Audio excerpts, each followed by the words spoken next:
we should be good now. So let's head on over.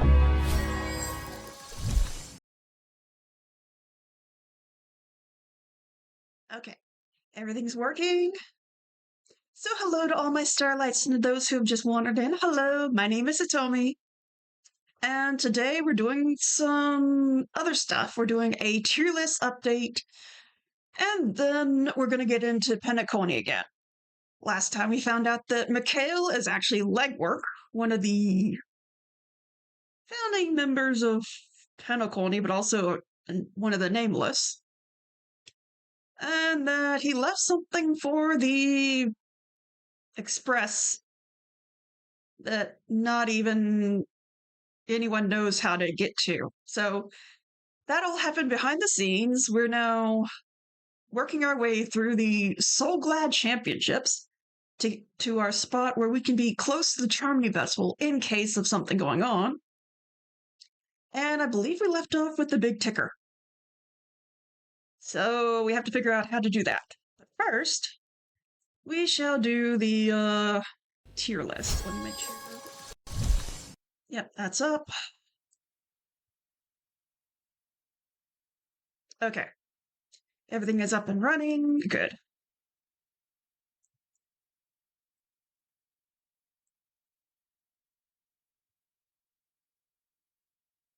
Can I do that? I can't. I'll have to move that whenever. So going through, honestly, I don't have much that I want to change except for they're already at the top, but let me, how do I add row above? We're going to make it purple. Not that one.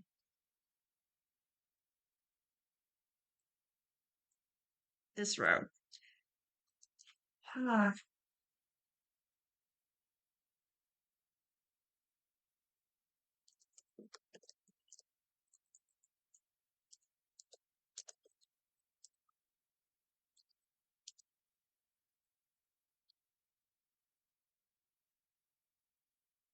Yes, I am making this level, and guess what? My two main boys are going up there. Gepard and Aventurine. Actually, you know what? Genuine too. Because they can do no wrong. I'll have to see about a couple other characters. I may move around. But as of right now, these three are going to be up here. Now, as for the other Marys, I think they're good where they are. I'm still salty with Jade because I don't have her yet, but I'm going to leave her where she is. I don't want to give her any more reason not to like me.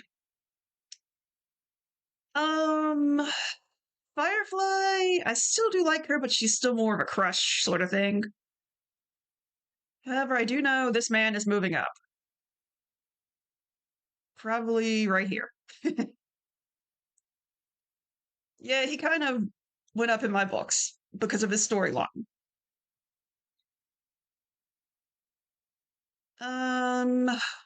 Dip, dip, dip.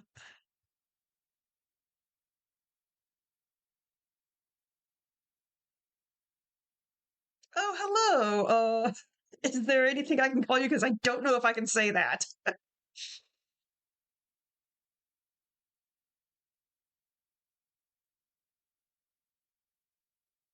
welcome on in. We're doing a quick tier list, and then we'll get over to the game. Or rather, a tier list update. The chicken in the box. Okay, chicken. Well, thank you for coming on in, chicken. We're just doing a quick tier list update of the characters that I like based on how they go in the storyline. And oh yeah, I have to add in Herta because she just came out. I haven't gotten the remembrance yet. But Herta, yeah, she has to come up here.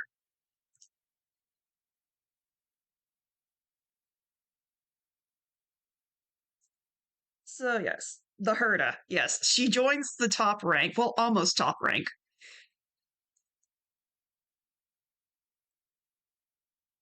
but she gets up there. And like I said, I haven't seen the new one yet, and I haven't gotten through Remembrance Trailblazers yet, so I don't have them listed really.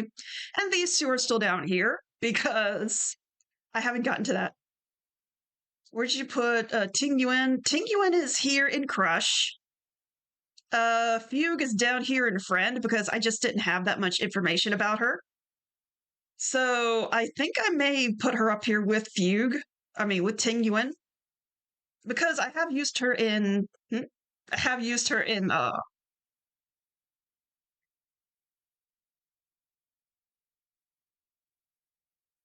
Used her as a support. But yes.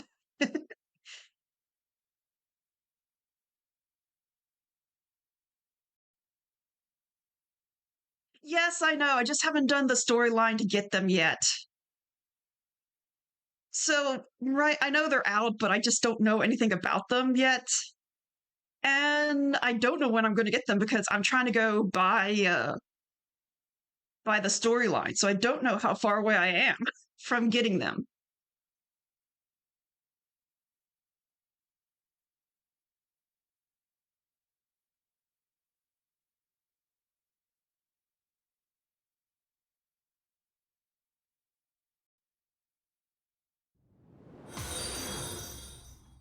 Oh, thank you so much for the follow. And real quick,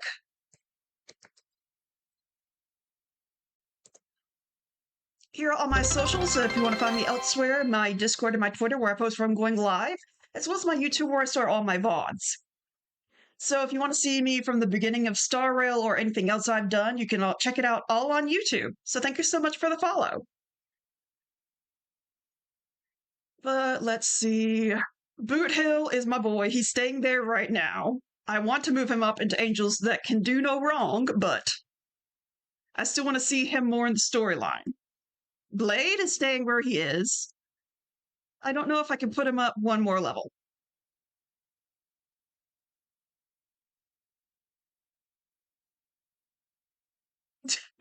Yeah, I decided to hide myself up here in the event list. Oh, and there's a sound.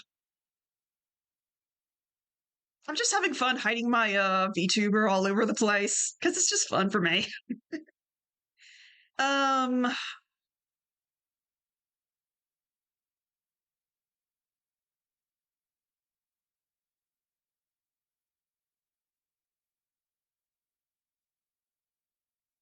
a duel?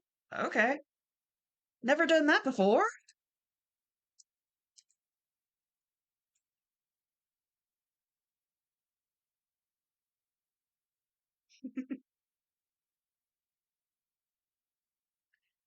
But let's see.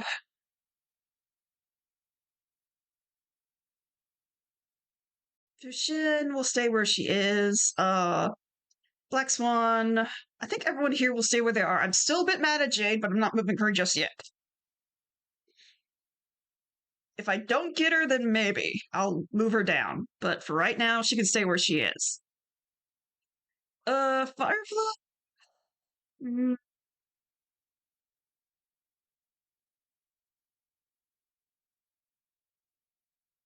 well, congratulations. Congratulations, chicken. I may move Firefly up one just because I do like her storyline and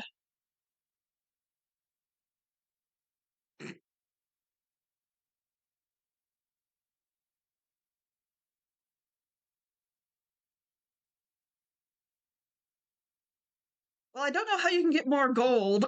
I know you can get more points by just hanging around. Silverwolf will stay where she is, even though she is my girl.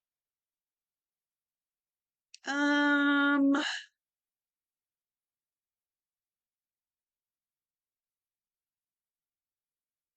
haven't even tried that once. Hang on.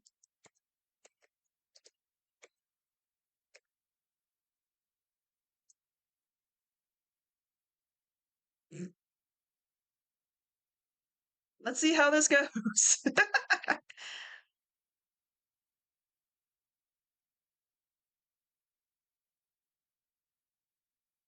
Misha, I would move up, but I don't know how old he is, and I don't want to put him up too high just in case. I think that's the same thing with Arlen. Mm,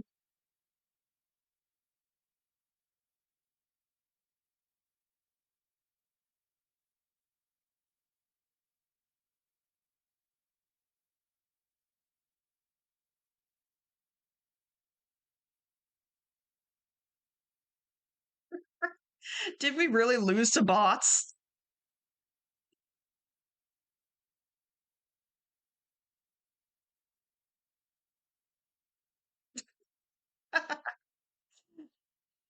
Okay, we lost to a bot. That's interesting.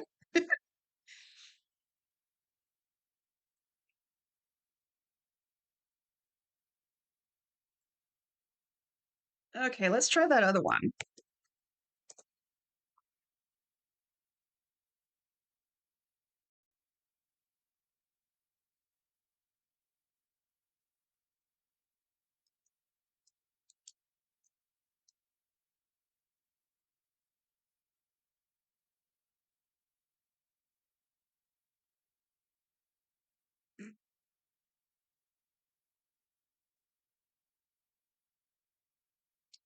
Let's see. Akron, I will move up just because I've gotten to see more of her storyline, so I like her a bit more.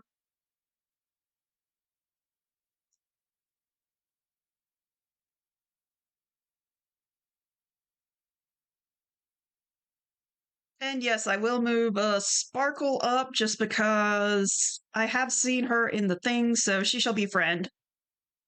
For now, she shall be friend.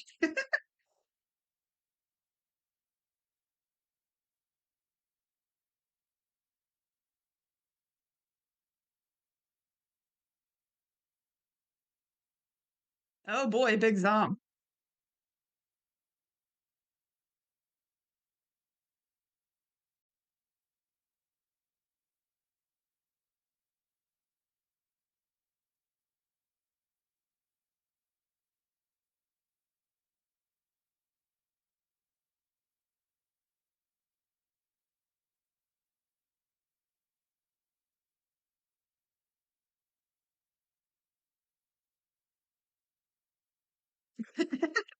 I didn't know I'd have to actually participate. Whoopsie.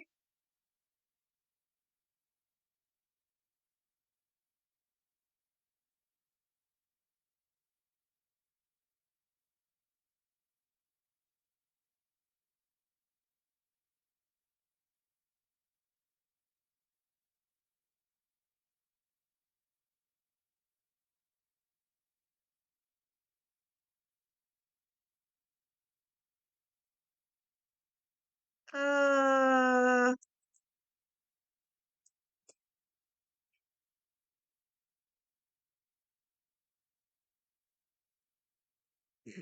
there. I heal the party. Hopefully, I'll stay in the back for now.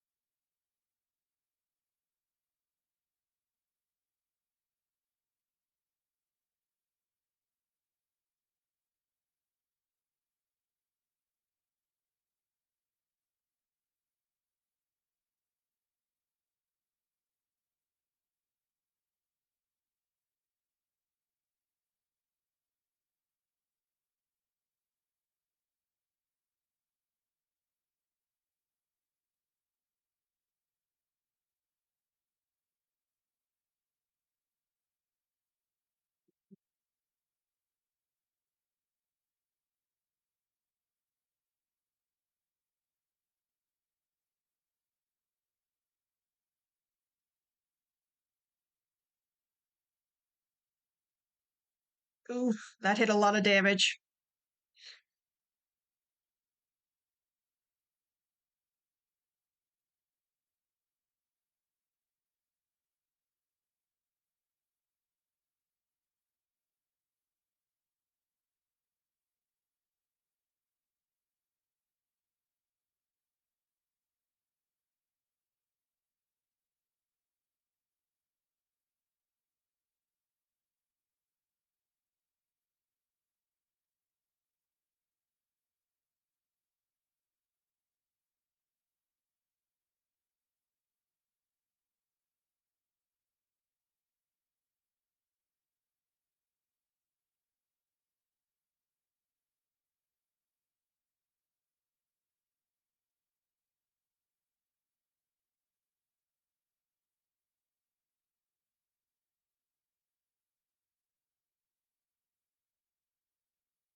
It is kind of like playing Star Rail.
Let's get some more heals in here. Oh, thank you for the hydrate.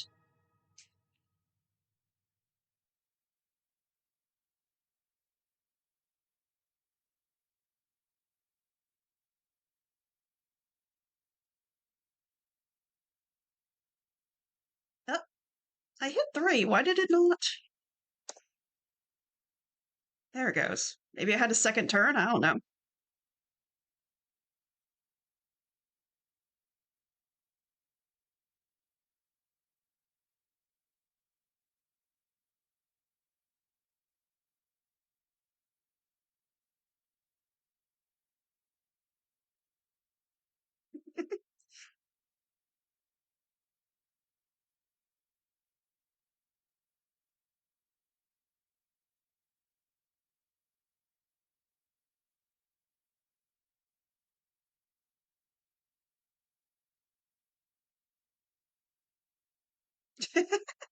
There we go.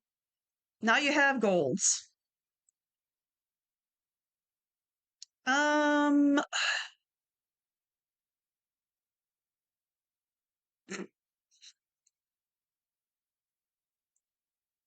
as it is, I don't think I'll change anyone else so far because some of these characters I haven't even met in game yet, like Moles. I like his character and I make it fun that he's an edgelord, but I haven't met him in game. So I really don't want to change anyone up too much until I actually meet them and see their characters.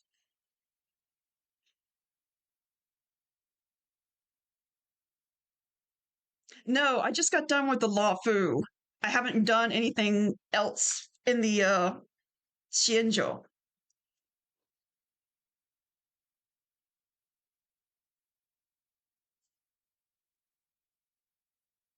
Yeah, I'm in Penacony, but like, okay, I already know the final boss is going to be someone who is on our side somewhat, and he is in a two-faced bitch jail. So that's all I'm going to say. I don't know how many more chapters I have until I get to the new update stuff, but I figure we'll get to that. So now, you laughing because of two-faced bitch jail or because I'm not that far behind?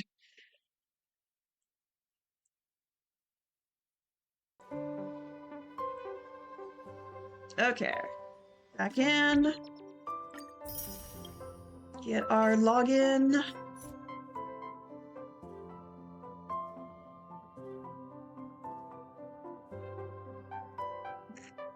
Oh, so you were laughing because of the Two-Faced bitch jail, yeah. Well, my favorite character is Aventurine, so there's a reason that he and Ratio are in the Two-Faced bitch jail.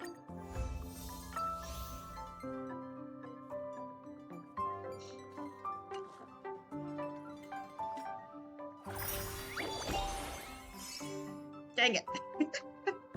I've been getting 50s this whole entire time.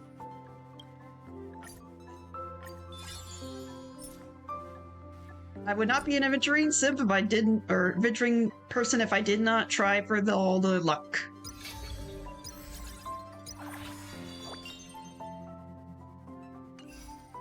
Yeah, I got a 600 on my non-stream account. Because that so helps me with this account. But as it is, I have one more to pull. One more, and then I'll pull for J one more time. After that, I'm saving up because after this one goes out, the blonde-haired lady, Boot Hill, Silver Wolf, and Robin come out. And I really want to get Boot Hill. He is my boy. And I have so many to get before I can do a Stellar Warp. But we are going to do some storyline.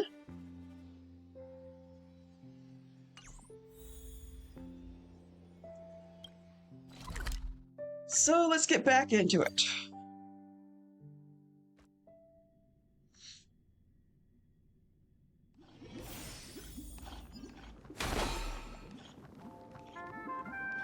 Base Xiao I got on my non-stream account. We're back!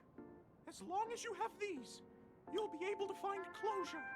Tick-tock! Clocky. This sudden surge of joy! It's working! Tick-tock! Next, we just need to enter its emoscape, help connect its pathways, and we're done! I hate this part. Because this is a pain in the butt. Okay, that's easy.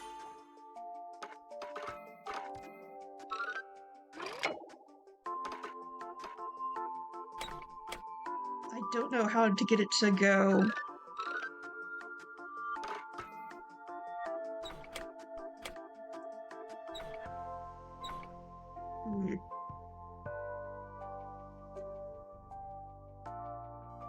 I mean, once this is over, I can try and locate my other account's, UID.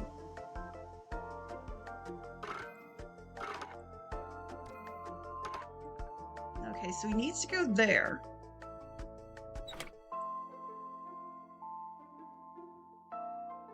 But there's no way to connect here.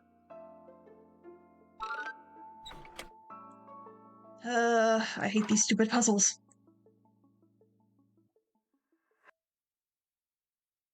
Oh, you're not in the NA server?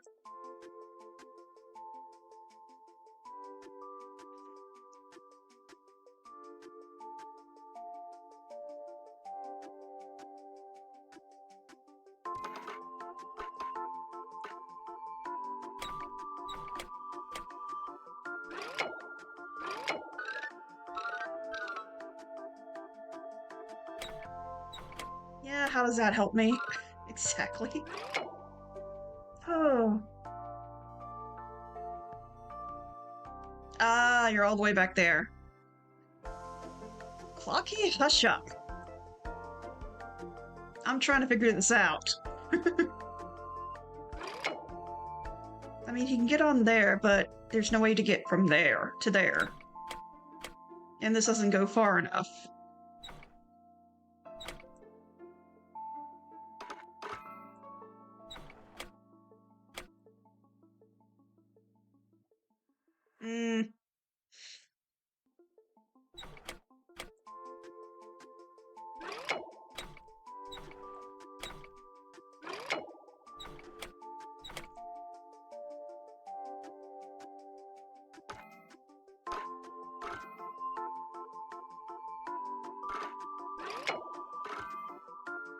That would work if you could get across that.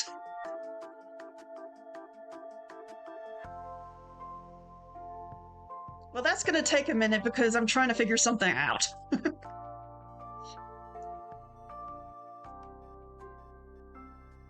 Hello, Ebbe.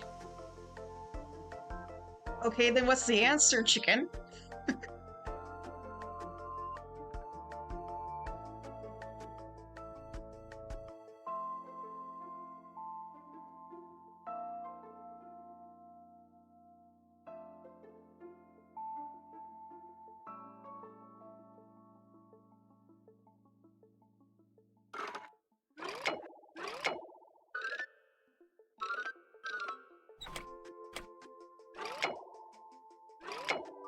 Are you serious? Is it that? No, it's still not connecting.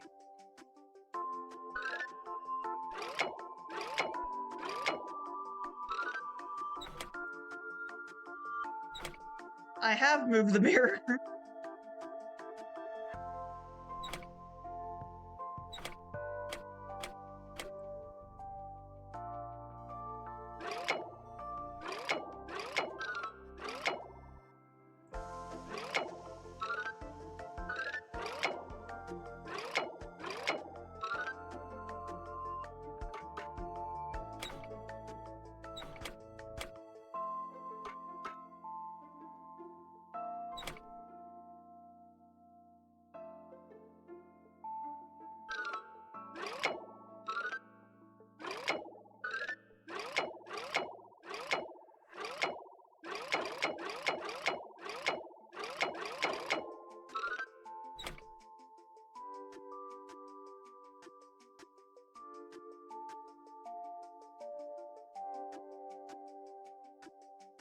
Don't tell me I have to look this up.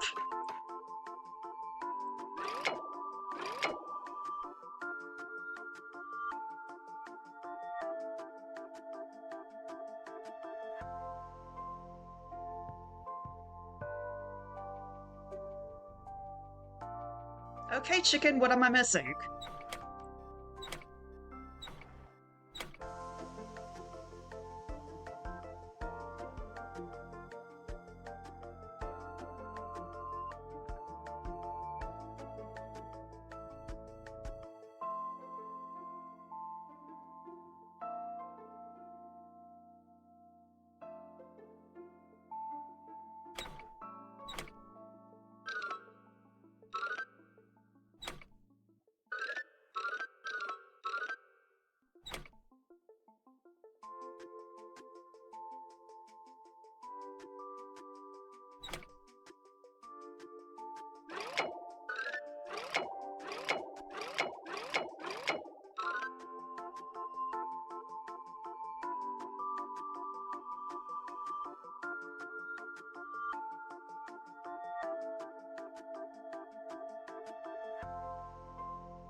First yellow thingy put in front of the two blue and black block. Two blue and black? Here?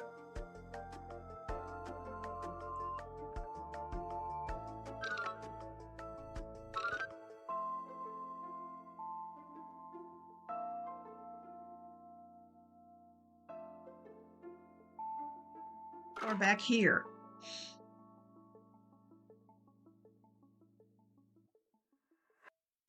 One next to the metal, okay.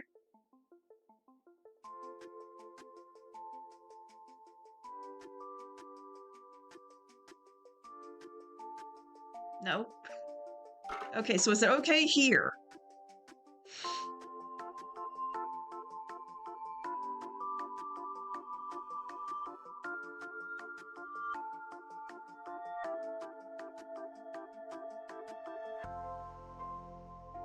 This one, okay. Move this to here.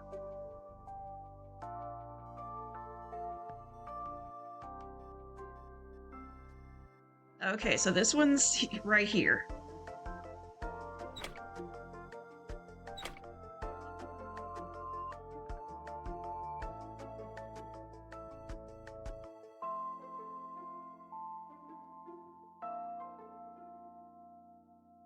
Now move the mirror. It'll only move so far.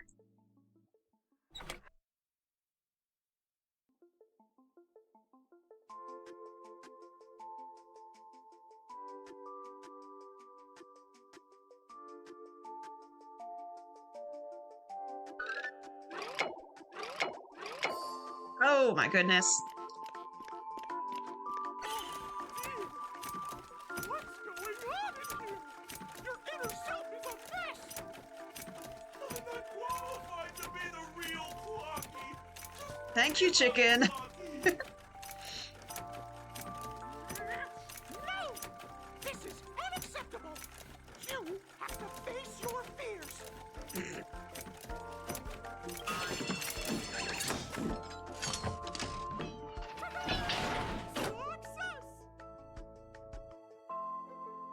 Okay.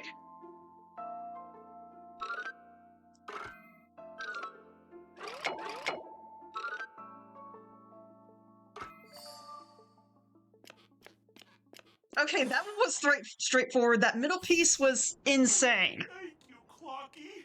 If not for you, I'd never be able to connect with people like this. You helped me find myself again. No problem at all. As the guardian of Dreamville, it's what I'm here for. To talk. Oh, my friends, you still have other important things to do, right? Go forth, my friends! When the moment comes, all the Dream Takers and I will cheer for you! It's all done! Victory's in sight! Let's head to the final stage.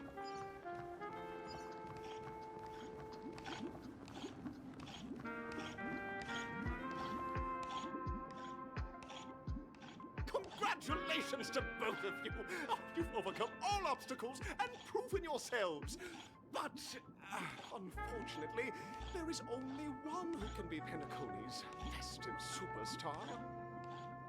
In the final stage, you will face the defending champion. If you fail, you will lose the opportunity to become the festive superstar. Yes, I have Sunday. Welcome to the 33rd Scorch Sand Festival's third stage in the 20th season, sponsored by Soul Glad Enterprises, Superstar Showdown.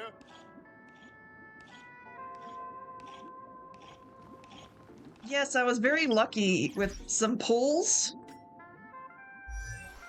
I got Sunday and Genuine, same pull. Or same banner.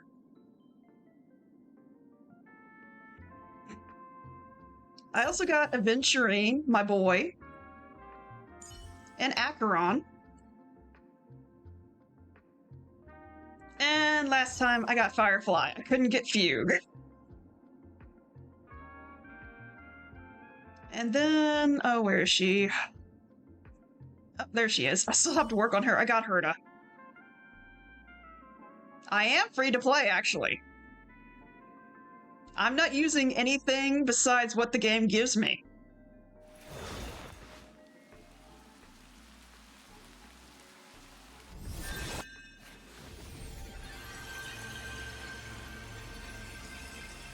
I have not spent a single penny on this account. At all. All these characters I got were either lucky pulls or some other things. Prove it? How do I prove it?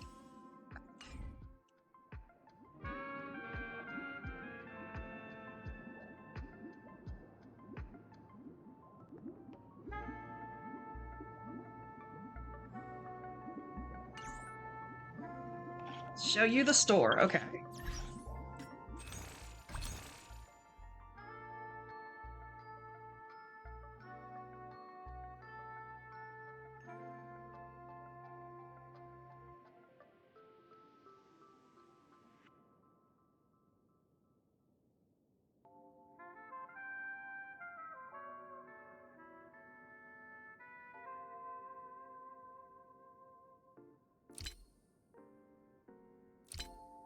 Oh, these are back. Yay. Go in the star thingy.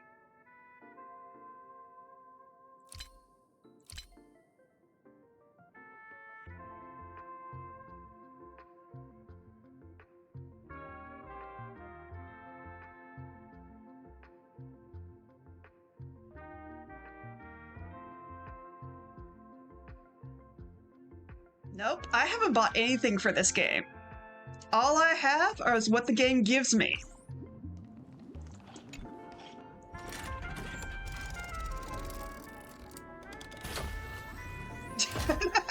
Well, unfortunately, I may have accidentally given it to my friends, which I really hate because I want Jade. But I will settle for Boot Hill when he comes out. Okay. Arena 1, Arena 2. Is there any change to it? Is it just... Lost 3 50-50? Ooh.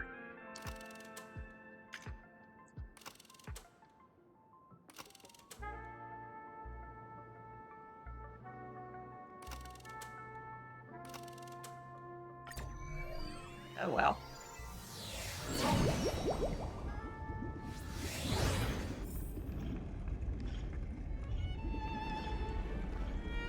See, that's funny because both my friend and I lost Jade to Bronya.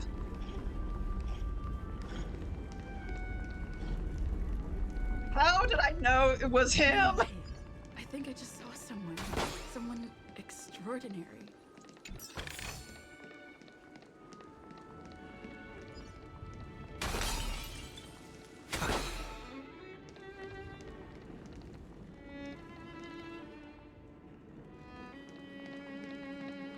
All right, Argenti.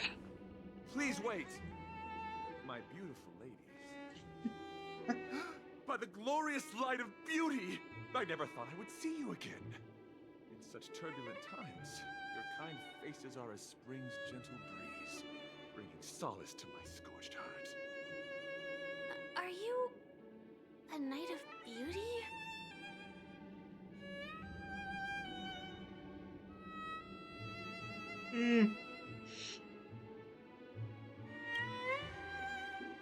You've already heard of my humble title elsewhere? I am deeply honored. Upon hearing of the impending festivities, I commanded the Argenti, one and only to your bring me mouth to isn't the moving. in full haste. Alas, in a cosmos unguarded by the beauty, disorder prevails. Thus my passage was delayed by tending to the sick and injured. Fortunately, the mini-rabbit mech pilot, stray cat duelist, galactic ninja, and quad-drive Intellitron, along with 32 other souls in distress, all emerged from their predicaments safe and sound. I then led them all here to revel in the harmony with the countless other splendid beings.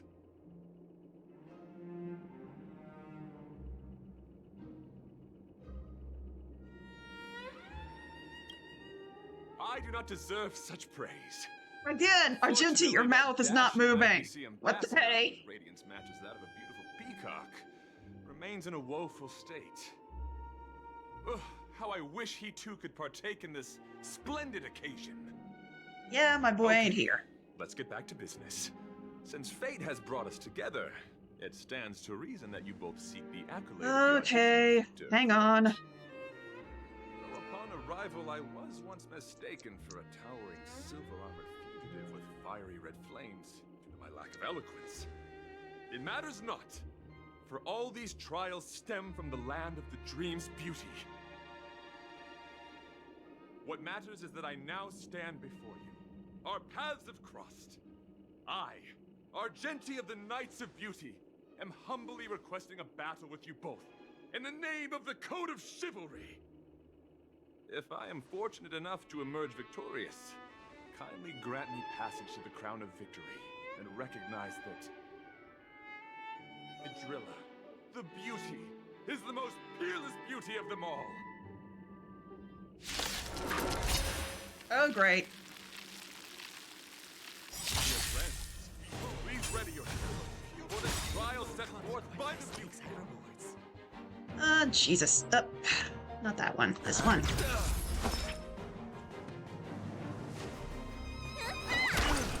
Overcome the thorns. Take out their web. This mortal form. Watch over you. Guide you on your path. I will get to your random fact in a minute. I am in the middle of a battle here.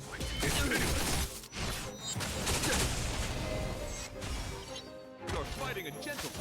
Put forth all your might. Is that it?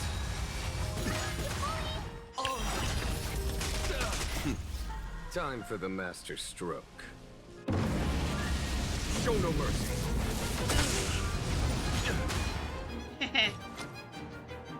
It's on me. I can't thank you enough. Ready as before. Here is thunder.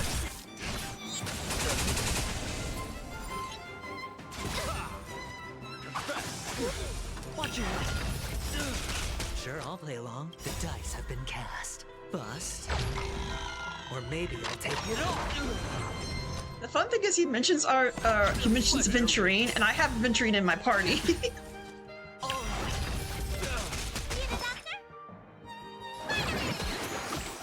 1,000 thanks. There's no time to lose. Conflict is pitiless. Let the duel commence. Let's ride forward. Hedge your bets. Strike. Time to show you. What's your prescription? See, I like Violet. She's cute.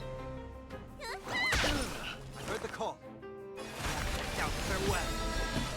This mortal form. Watch over you. Guide you on your path.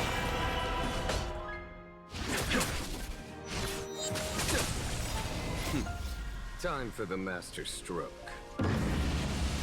Show no mercy. Put forth all your might. Sure, I'll play along. It's on me. The dice have been cast. Bust. Or maybe I'll take it off. The flesh. Watch it. Yeah, I got her whenever the free 5-star was out.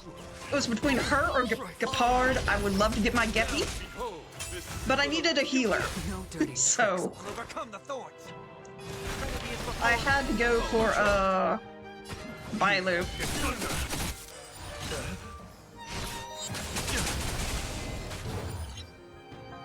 The only healer I had was Nat and, Spend free. Gallagher. Let the duel commence. Put forth all your might. And at that point, I didn't have access to any of Gallagher's stuff. Your wound. The flesh will heard the call. Out farewell. Conflict is pitiless.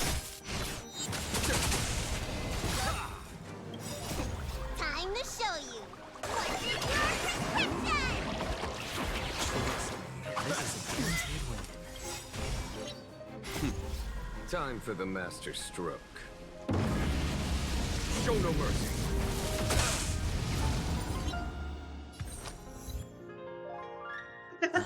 Oh goody, I got a, Have been cast. achievement. Bust. Or maybe I'll take it off. The flesh will bear witness.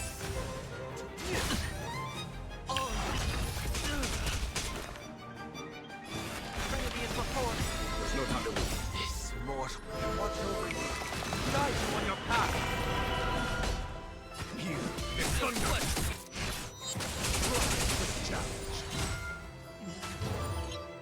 Sure, I'll play along. Need a doctor? The flesh will... Let's ride forward. Out farewell. Follow my charge. Conflict is pitiless. Alright, phase 2. Are indeed on. It's a The laurels of victory belong to a driller. Time to show you. What's your prescription? 1,000 thanks. Confess. Put forth all your might. Is that it? Watch it. Time for the master stroke. Show no mercy. No dirty tricks already. The dice have been cast. Bust. Or maybe I'll take it off. The flesh wound. Ready as before. Here is thunder.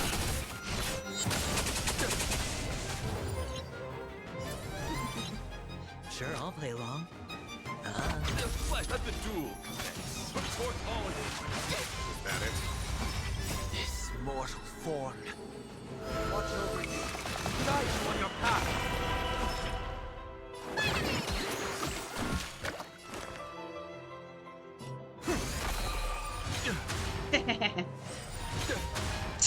There's no time to lose. Conflict is pitiless. Show no mercy. The flesh will bear witness. You are fighting a gentleman. Let me tend your wounds.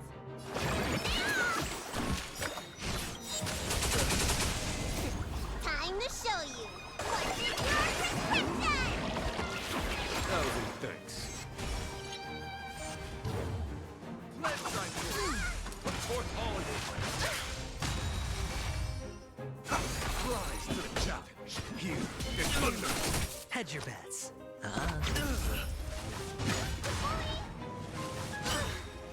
The dice have been cast. Bust. I mean, not gonna lie, whenever Argenti finally comes back out, I'm definitely going to try and get him. Just because he kind of looks like a character I like. Put forth all of Is that it?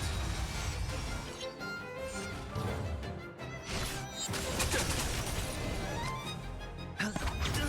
Heard the call. Now farewell. Follow my charm. Watch over you. Guide you on your path.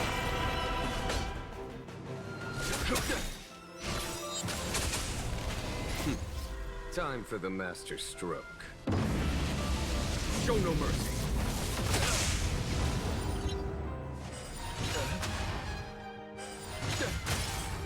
Behold, this symbol of pure fighting a gentleman. I can't thank you enough. Time to show you. What's your prescription? Thousand thanks. Confess. Put forth all of you. The flesh will overcome the thorns. Remedy is before me. Conflict is pitiless. Rise to the challenge.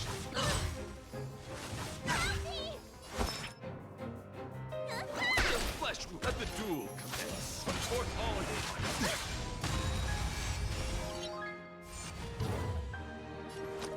It's on me. The dice have been cast. Bust.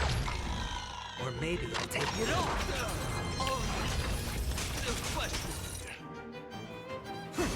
There's no time to lose. challenge. Here is thunder.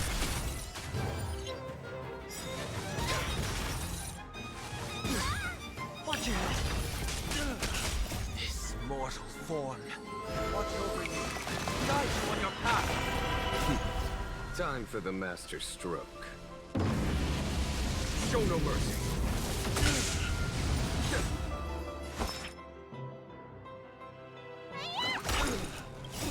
Time to show you. What's your prescription? I can't thank you enough. Behold, this symbol of pure fighting a gentleman.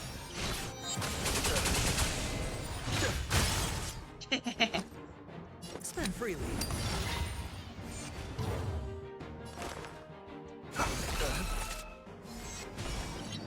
Let's try this. No dirty tricks. Force all of Follow my charm. Conflict is pitiless. Let me tend your wounds. It's on me. you. Let the duel commence. The dice have been cast. Bust. Or maybe I'll take it all. Watch your head. Put forth all of you.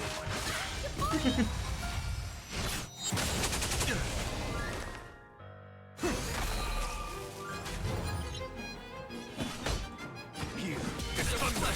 You the doctor? Is that it? That's enough. I have come to grasp the sincerity of your cause. Really, Argenti? Beautiful! Truly a captivating contest. It is through you that I realized to uphold the honor of a driller. I must further hone my skills. What a beautiful lesson indeed! Go forth. My dear friend, beautiful miss, the audition's crown is yours to claim. I shall remain here, gazing from afar as you bask in the limelight, joining the audience in offering you the most heartfelt cheers and applause. We don't have much time. May fate allow us to meet again, Knight of Beauty. In that case, let's make our way to the end. Penacony's really thronging with talent. I hope we make it in time. Okay, finally.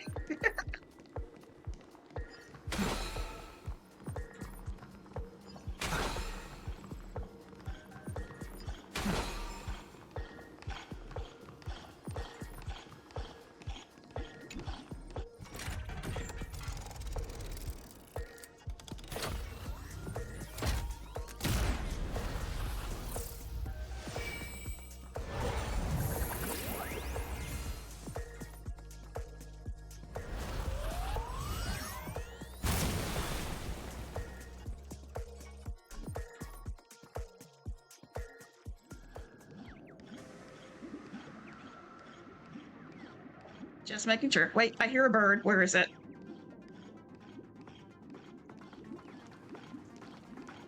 Oh, there you are.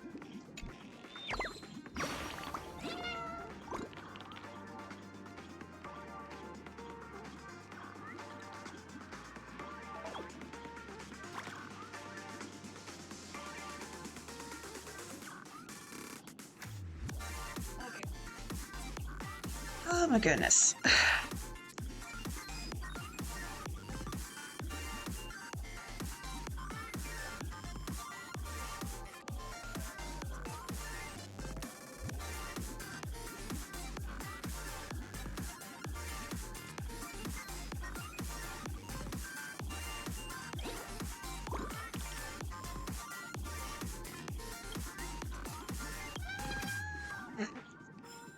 They're just so cute.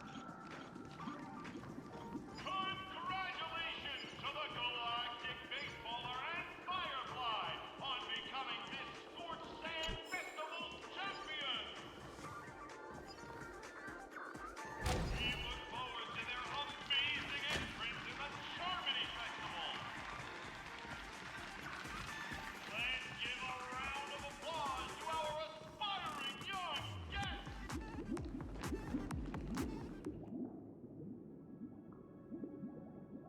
Congratulations to the both of you on becoming the festive superstars of this year's Charmony Festival. Before entering the Grand Theater, I, on behalf of the organizers, extend my sincere congratulations to you, wishing you joy under their radiance. Real Sunday or fake Sunday?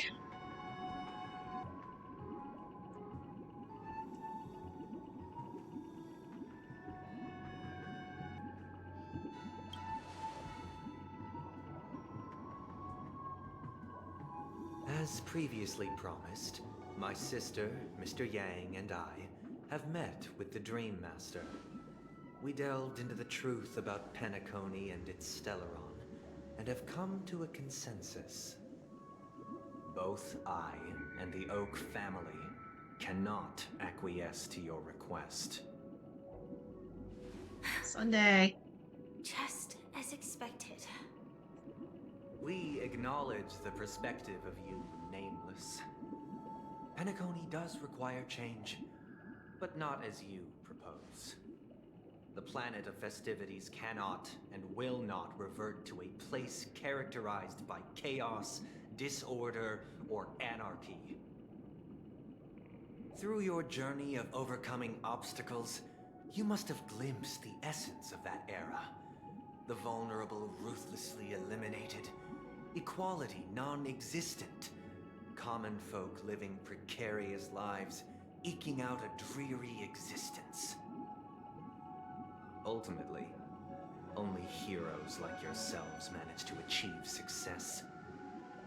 But I would dare ask, if you did not possess the special status of having a Stellaron, and you were but an anonymous and frail member among the masses. Which Penacony would you prefer? A dystopia for the survival of the fittest, or a sweet dream paradise for all?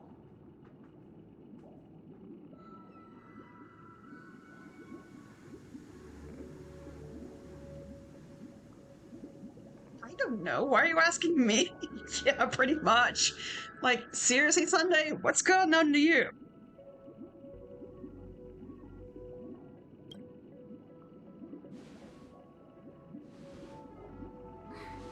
That's not the point! Don't let him mislead you!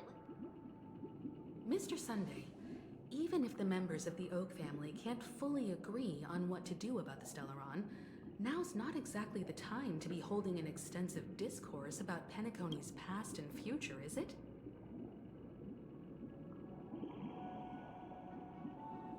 I'm gonna pause here because I think I'm gonna have an ad soon.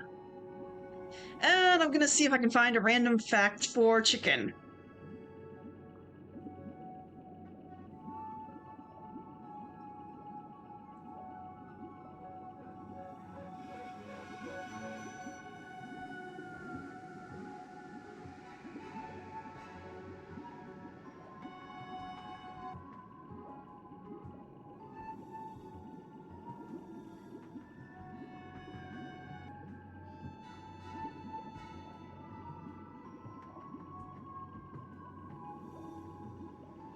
You're ad immune? Okay.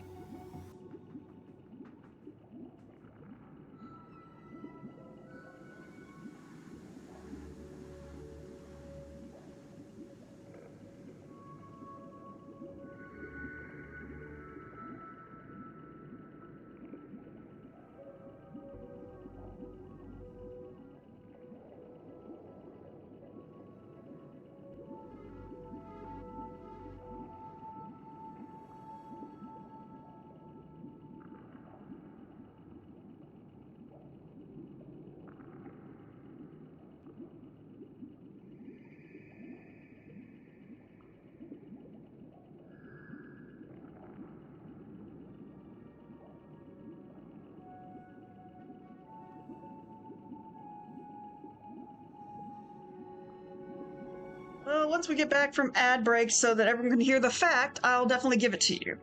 I think I found one that'll be interesting.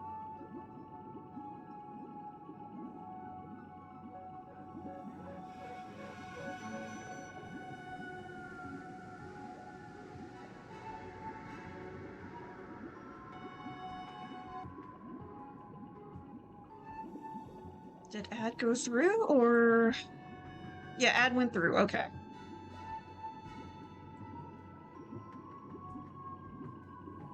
So we should be back from ad break. So, for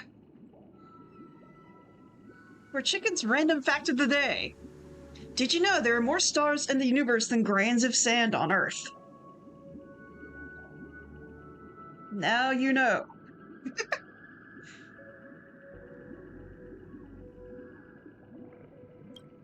The Stellaron issue concerns the life and death of everyone on Penacony. If anyone has a better suggestion, the crew is more than willing to listen. Also, it'd be best to tell us the ins and outs of that meeting. This way, we'll at least know what Welt and Miss Robin are dealing with, and the reason why they failed to make our appointment. Ah, Navigator. That is precisely my intention. With all present, let's begin by discussing the details of that meeting. Let's talk about our tribulations and choices, our ideals and beliefs, and our final course of action. The only path to take. Oh, goody.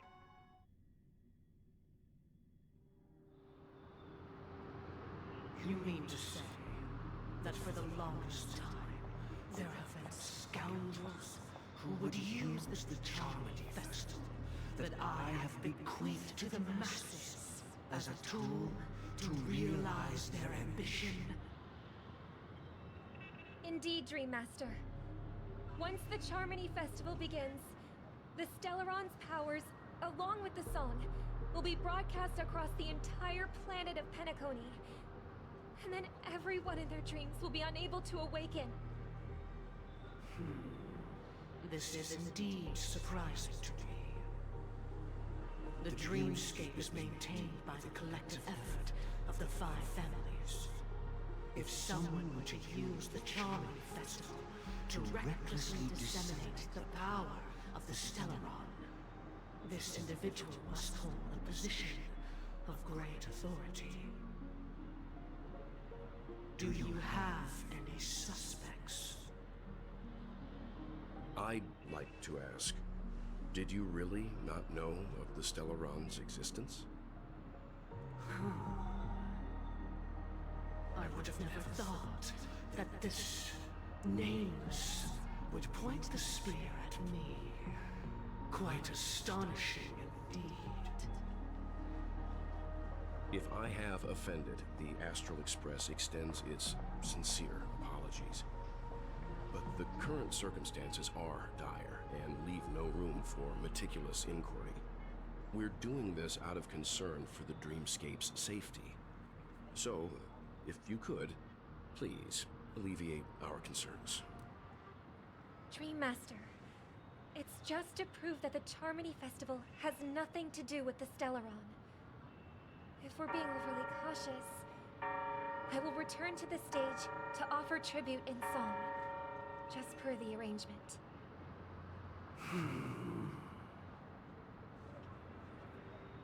Sunday, Robin.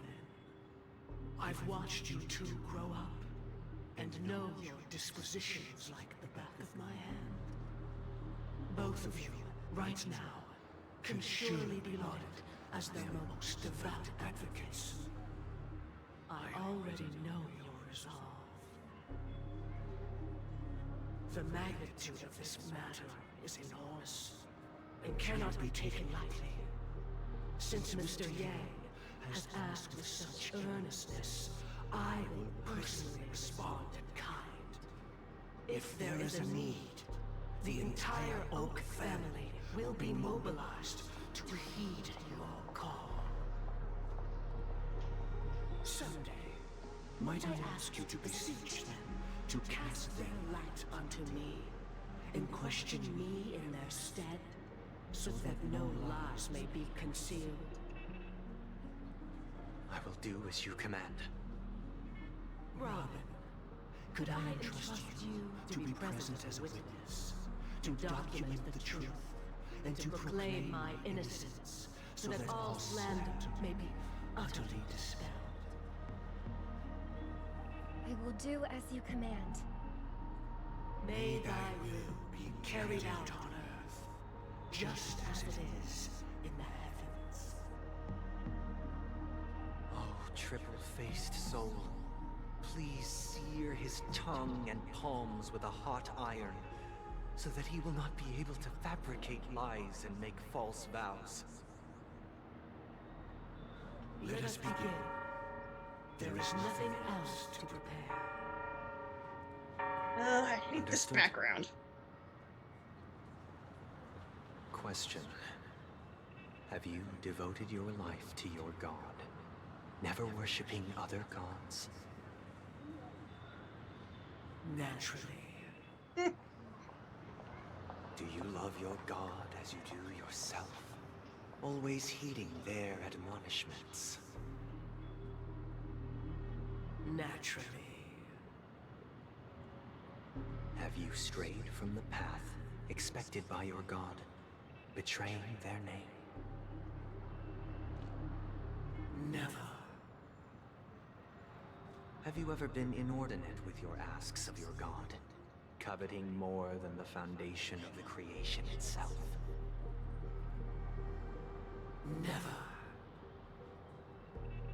Then, a final question. Do you swear to fulfill all vows, past, present, and future?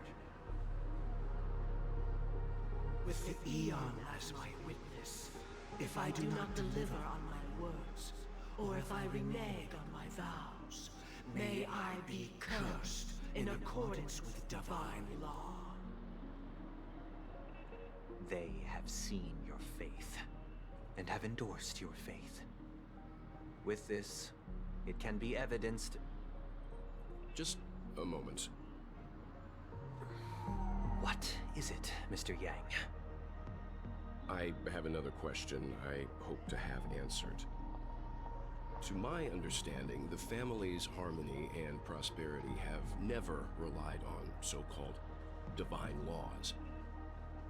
The god you both mentioned, are they truly Shipe?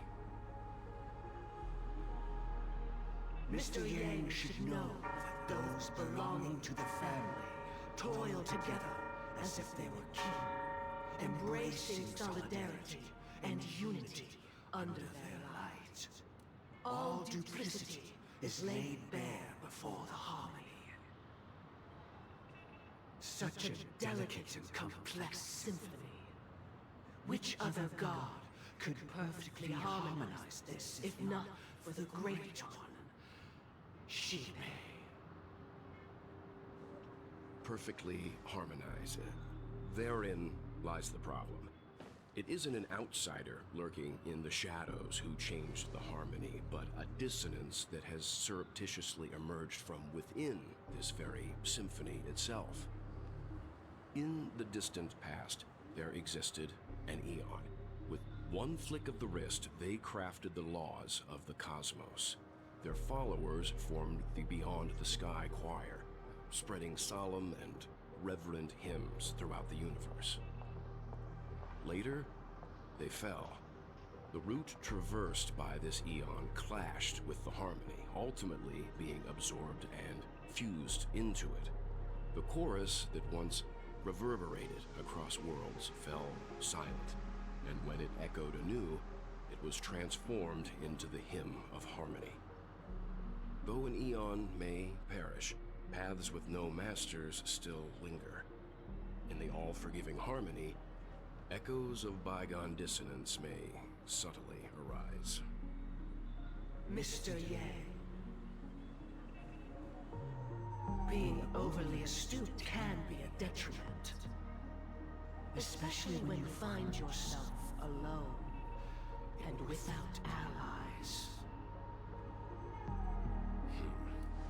So this is how it is. For the sake of our grand cause someday, please afford these two an opportunity to rest. What?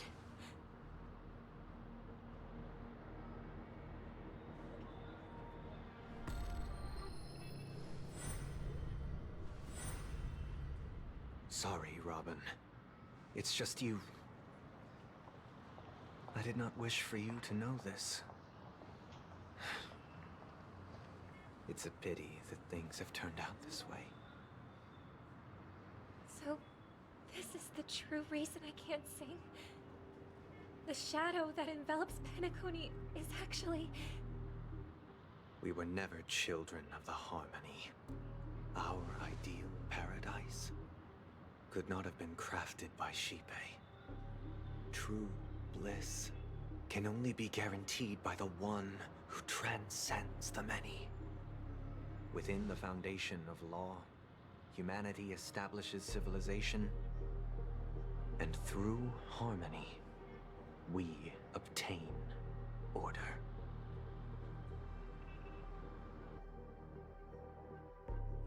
Unbelievable. To think that there would be remnants of the Order on Penacony. What have you done with Mr. Yang and Miss Robin? Don't worry.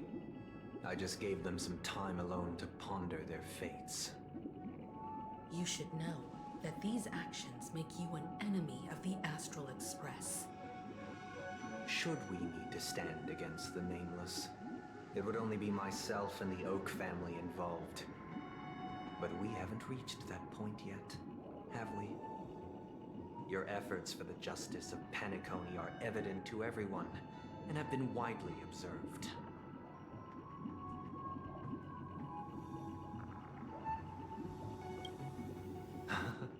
Patience is a virtue. However, I won't hold it against you. On the contrary, I'm here to make my intentions clear. If it is the Order that drove you to imprison Welt and Robin, and you're using them to coerce our compliance, then there'll be no point in entertaining any type of discussion. You're mistaken, Miss Himiko. They are in very safe hands, and just as the family has always proclaimed, no one can be harmed in the dreamscape, least of all in the beautiful new world belonging to the Order. Penacony and the entire universe have witnessed far too much innocent bloodshed. The strong wield their blades against the weak, and the victors push the vanquished to the brink of life. Natural selection. The world abides by this principle, establishing the well-being of humanity atop the corpses of the downtrodden. Only we, or rather, I, possess the power to put an end to this farce. So you've decided to resurrect a dead Eon? No one's ever done such a thing. If Miss Himiko is interested, let's draw back the veil and speak candidly. I've always firmly believed that people can understand one another through peaceful means. I'm willing to divulge the unembellished truth as to the intentions of the Order's Pathstriders, so that you will make better judgment for the Astral Express, for Penacony, and for this stretch of the universe. Words can hardly do justice to the beauty of that ideal. So, come with me, everyone. Let us retrace our steps and see once again where this road leads. Huh? Where'd he go? Welcome. This isn't any location in Penacony's dreamscape. It's my inner world. The reason the scenery before you remains unchanged is because your consciousness has drawn on similar concepts to fill in the gaps.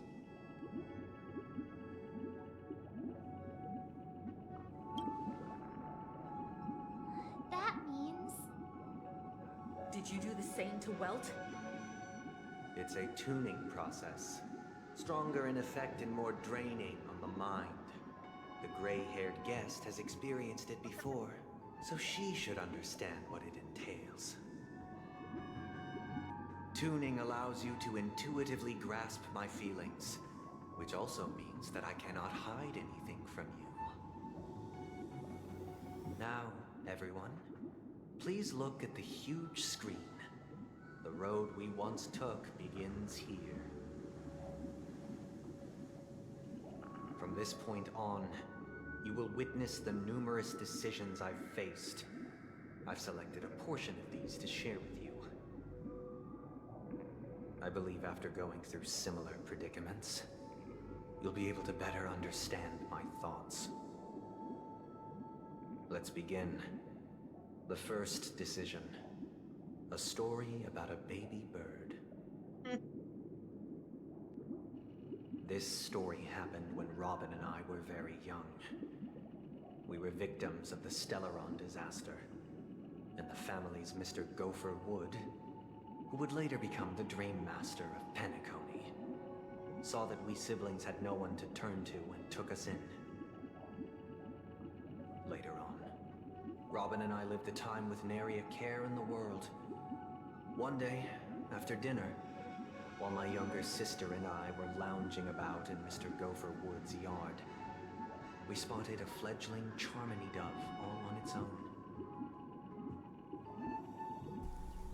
That baby bird was tiny. It didn't even have all of its feathers, and it couldn't sing. When we found it, it was already on its last breath, having fallen into a shrub, probably abandoned by its parents. We decided to build a nest for it right there and then. However, thinking back, that winter was unusually cold, with fierce winds at night in the yard, not to mention the many poisonous bugs and wild beasts in the vicinity. It was clear that if we left the fledgling in the yard, it stood no chance of surviving until spring. So, I suggested we take it inside, place it on the shelf by the window, and asked the adults to fashion a cage for it. We decided that when it regained its strength enough to spread its wings, we would release it back into the wild. The tragic part, something that we'd never considered, was that this bird's fate had already been determined long before this moment. Its destiny was determined by our momentary win. Now, I pass the power of choice to you all. Faced with this situation, what choice would you make? Stick to the original plan and build a nest with soft net where the Charmony dove fell. Or build a cage for it and feed it, giving it the utmost care from within the warmth of a home. I eagerly await your answer. Great. And I'm still Sunday. Okay, so we gotta choose one or the other.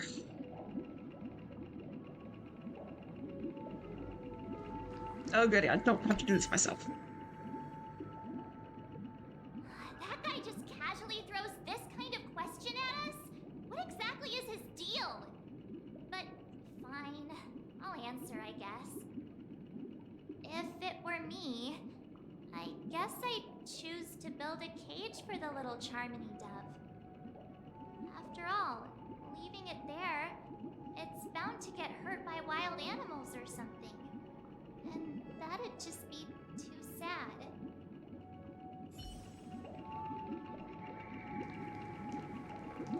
Oh, collectible.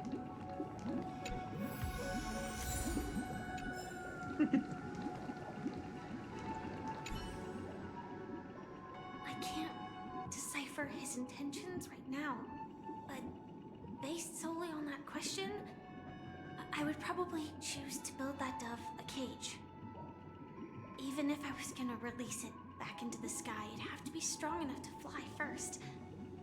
If I left it where I found it, I fear it'd never get the chance to fly ever again. Alright, Himiko. It looks like he really has no intention of imprisoning us. If it's just a quiz, I suppose it's fine to humor him. Back to the question. I would personally choose to build the little Charmony dove a cage. No special reason. I do think that a fledgling should have the right to fly into the sky. But if it can't even live to that point, then there's nothing to talk about to begin with.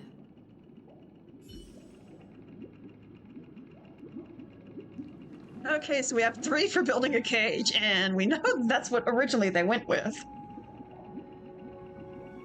Or what happened, according to the story, is that they built a cage and then later on, it passed.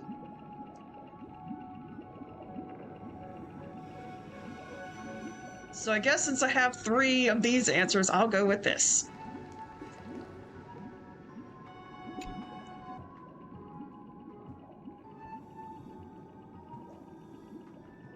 I'm happy to see that you made a choice similar to ours. If your mind is made up, let me reveal the outcome of this choice. We passionately nursed it back to health, preparing only the best food for it every day. We even preened its feathers. Later, on the day that Robin left Penacony, we opened the cage door and let it fly back into the sky. I watched it for a long while by the window, probably about 3 or so days. In those 3 long days, the little Charmony dove tried again and again to spread its wings to fly into the sky, but fell to the ground, only to keep trying. Finally, on the 137th attempt, it succeeded. but its attempt did not go perfectly.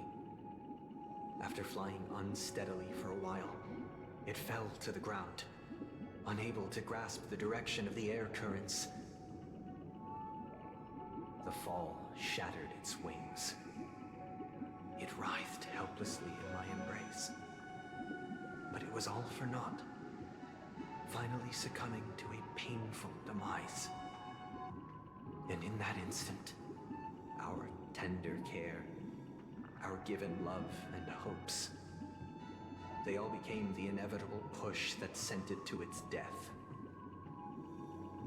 I deeply regret the choices we made.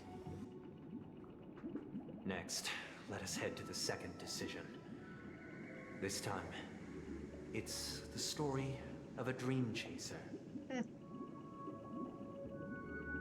This story happened when I was appointed as Bronze Melodia, a position exclusive to the Oak family, charged with listening to the problems and vexations of Dreamscape residents, and providing them with the relevant guidance. It was during that period that I had the opportunity to hear voices from all corners of the dreamscape. Joy, sorrow, arrogance, regret. The complex tapestry of human nature that formed the world. And I was fortunate to catch a glimpse of it. He was a dream chaser and an illegal stowaway. Just like the rest of them, he came to Penacony in search of a better life. Except that, to most people, the price he paid, I suppose you could say it was everything. He told me I sold everything I could at home. The house, the land, even his 2 children. He said he could not afford to raise them, and that at least they could eat if they lived as slaves. He had a plan in place. He would buy back his children once he had made his fortune, and enjoy Penacony's beautiful dream with them. Alas, his plan to smuggle himself was somewhat clumsy, and he was sniffed out by those pig-headed hounds. After hearing the Dream Chaser's story, I immediately appealed to the Bloodhound family to cease their pursuit. That way, at least he could live peacefully. But I was still too naive to the ways of the world. I did not anticipate that what I thought was a kind gesture would later lead to dire consequences. I'll tell you the outcome soon. For now, I'd like you all to make a choice. Will you do as I did, and try to convince the Bloodhound family to stop their pursuit, so that the Dream Chaser may live peacefully and realize his wishes? Or will you remain silent, leaving him to languish while the hounds are hot on his heels, until his inevitable judgment arrives? I look forward to everyone's decisions. Who knows? Perhaps they might even alter the outcome of this tragedy.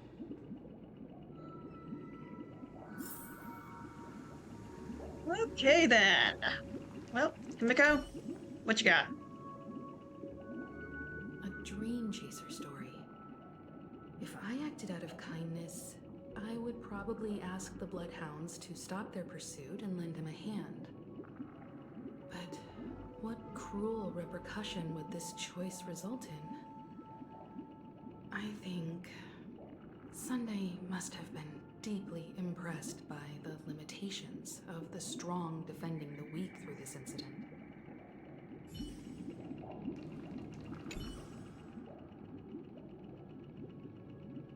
This question... Surely it has some connection to the baby bird story. And this connection is precisely the breakthrough Sunday aims to use to persuade us. I'd probably choose to ask the Bloodhounds to cease their pursuit.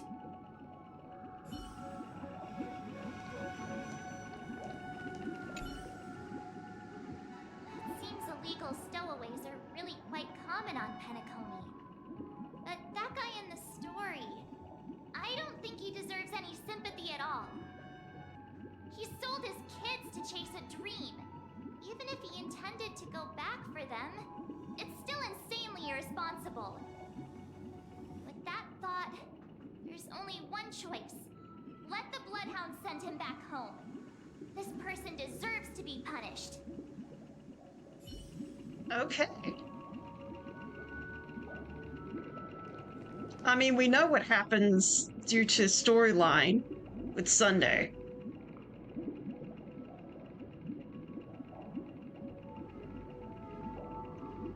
And honestly, I'm with March.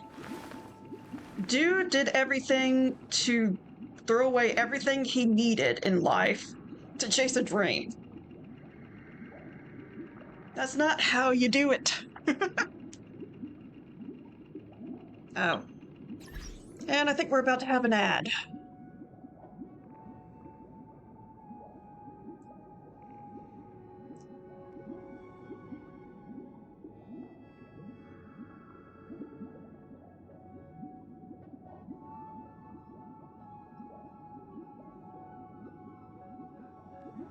Okay. Ad breakup.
Alright, back from ad.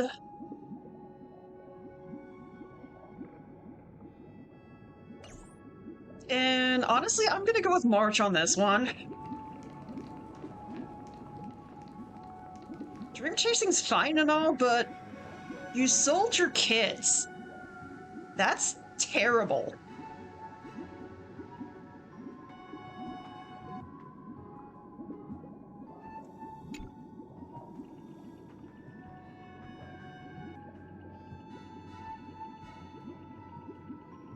It seems you, like me, are pondering whether a different choice could have led to a better outcome. Sadly, his fate would only be more tragic. Say he never gets caught. He would only die from delirium. The methods with which illegal stowaways enter dreams are unorthodox. Not flawless like the hotels.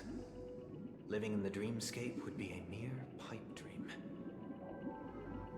Should he be apprehended? Could the hounds afford to turn a blind eye? The answer is a definitive no. They couldn't bear the resulting consequences, and thus wouldn't dare extend a helping hand.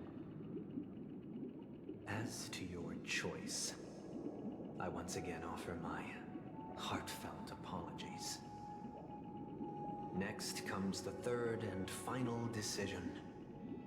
Everything comes in threes, I guess. Say this time is my own. Oh, goody. This story happened the day I was appointed the Oak family head. At that time, Mr. Gopherwood was the current Dream Master, and as per his wish, we had a private conversation. What surprised me was that the Dream Master had only come to deliver a letter to me. He let me read its contents, and it was a letter from my sister. The letter contained the usual pleasantries, anecdotes from her travels. Nothing out of the ordinary. Just as I started wondering how this letter related to our discussion, the Dream Master began to speak. Do you know who wrote this letter? My sister, of course. But why would you personally visit me to hand me a letter from my sister containing mere trivialities? To help you grasp the full scope of this issue. Do you know where Robin is at this moment? From what the letter indicates, she must be in Caspelina 8, correct? She's touring there right now. Correct. Has she mentioned anything about a stray bullet? A stray bullet? What? A war has broken out on that planet. It is because of this very reason that Robin chose this destination. To spread the word of the Harmony. And to save the lives of that planet. She personally made for the front lines. She hoped to ease the people's suffering with song, and was willing to brave mortal danger to deliver the IPC's medical supplies. Unfortunately, stray bullets show no such compassion. Is she all right? If the operation was successful, she should probably be recovering in the field hospital. By the eon above, the bullet struck her neck directly, yet possibly as a reward for her consistent deeds of harmony. It didn't hit any vital arteries. Once you've attended to your outstanding tasks, it'd be advisable to write her back as soon as possible. Those damned savages! I'll pack my bags right away. My gratitude for bringing this to my attention, Mr. Gopherwood. Now you understand why she always wears such elaborate neck ornaments, don't you? How could this happen? Miss Robin. It's all in the past, so please don't worry. I share this in the meager hope that you will understand the Harmony's limitations and predicament.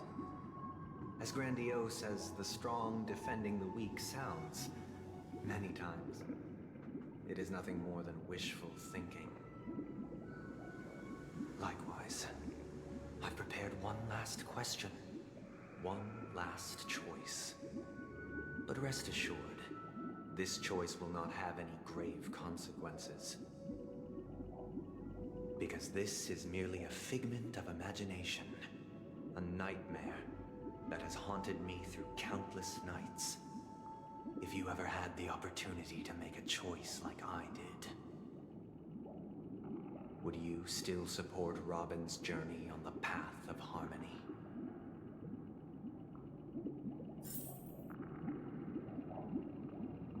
Oh, goody. Well.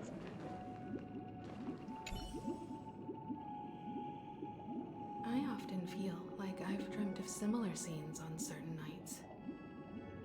In the dream, I see blurry faces. I don't know who they are, but I sympathize with all of them. Fighting for survival against some unfathomable force. Their confusion and fear are lucid to me. But I also remember they chose never to give up. Just like Miss Robin. If Mr. Sunday's question leaves you puzzled, you should find the answer from your own experiences. With each trailblaze, dangers and tribulations will surely follow. But would you ever back away? Would you stop March and Don Hung from reaching their next destination? I believe you have an answer of your own in your heart. Okay, so Himiko says whatever. Miss Robin's courage is admirable. And here I was thinking she was just another superstar celebrity. But the fact that she's also Mr. Sunday's younger sister? No, I doubt he'd wish harm on his own flesh and blood, no matter how grand the ambition. Okay, so I think she's towards stopping. I can't believe that happened to Miss Robin. The strong defending the weak is a great mantra, but if I had to pay such a price, I don't know what I'd do. Okay, so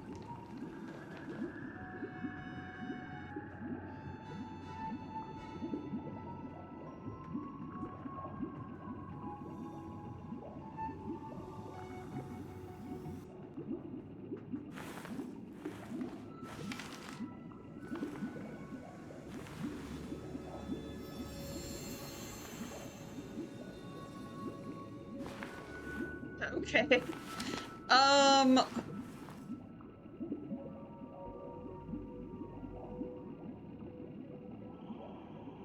Honestly, I'd still say support.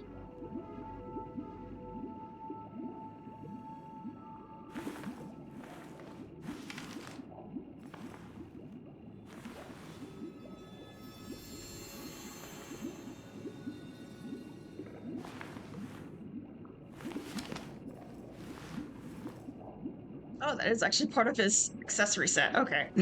I thought you just pulled that out of thin air. Why not?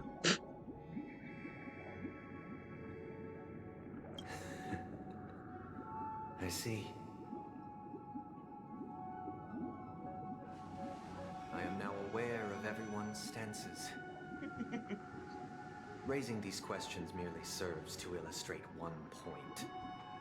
The plight of Penacony cannot be salvaged by the harmony. The true foundation for a sweet dream paradise can only be established through the order, where the strong govern the weak. I know the suffering of being tormented, the turmoil of losing your way, how sorrow and even despair set in when matters don't work out.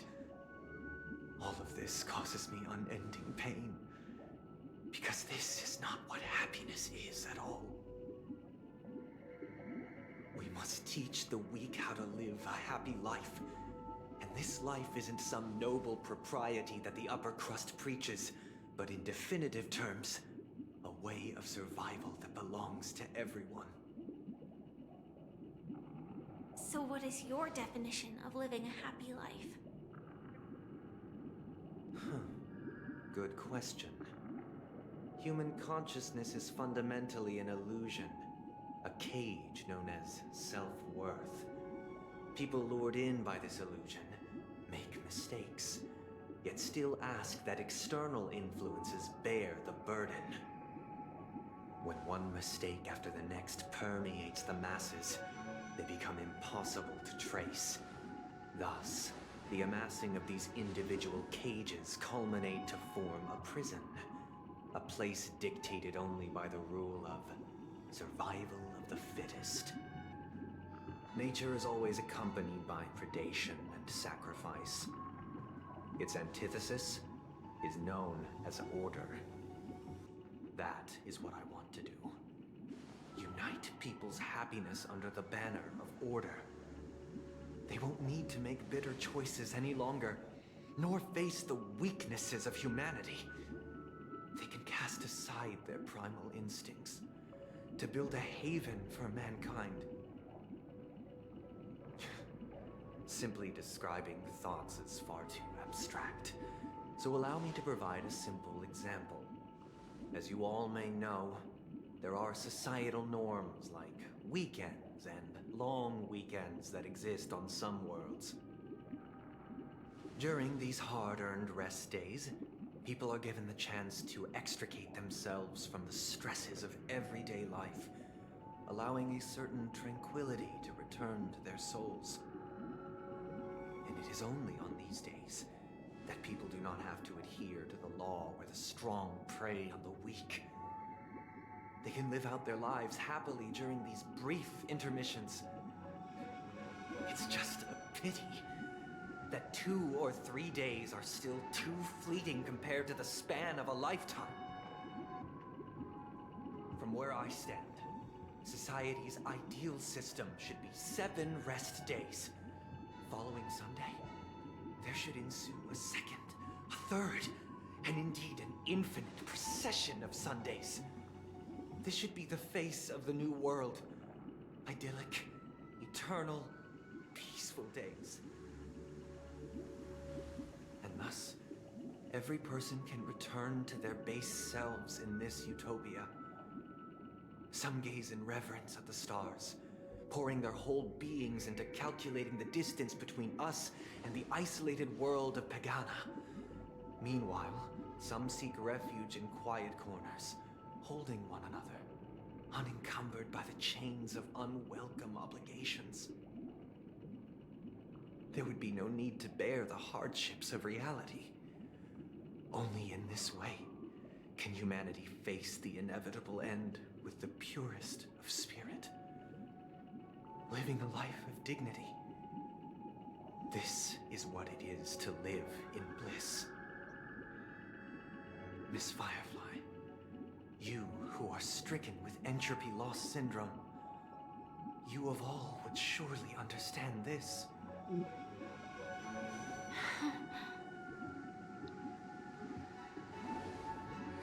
sounds like a flawless theory.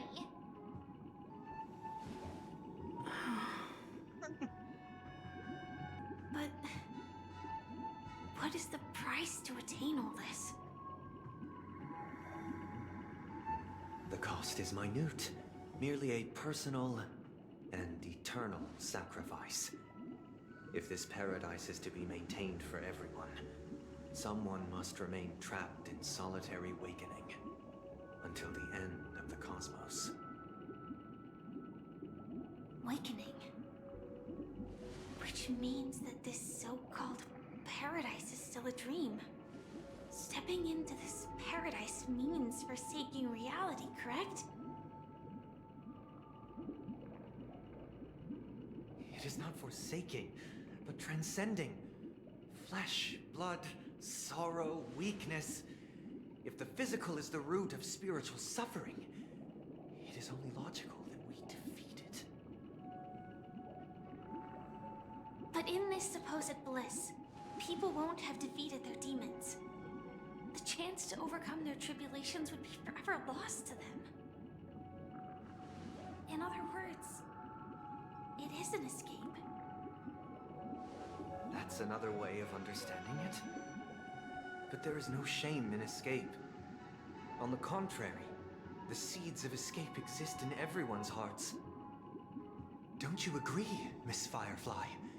And as for why life slumbers, it is because we are afraid to awaken from our dreams. But this is not in conflict with the grand plan. Only in acknowledging this can we truly understand the frailty of human nature, and from there, show compassion and protection.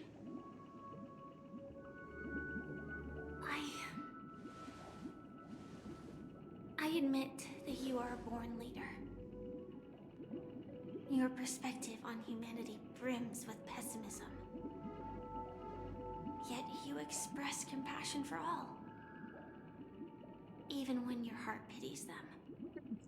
But unlike you, I live for the self. From my perspective, individuals making choices for themselves is their birthright. The want to escape may be innate in the weak. But whether they are weak or not, it is not up to another to decide. Perhaps in your mind, you also view me as weak? Because I don't think so. Since Miss Firefly has said her piece, the Astral Express will also naturally give you our answer. We'll leave it to you. Just as Mr. McHale instructed before, tell him our choice.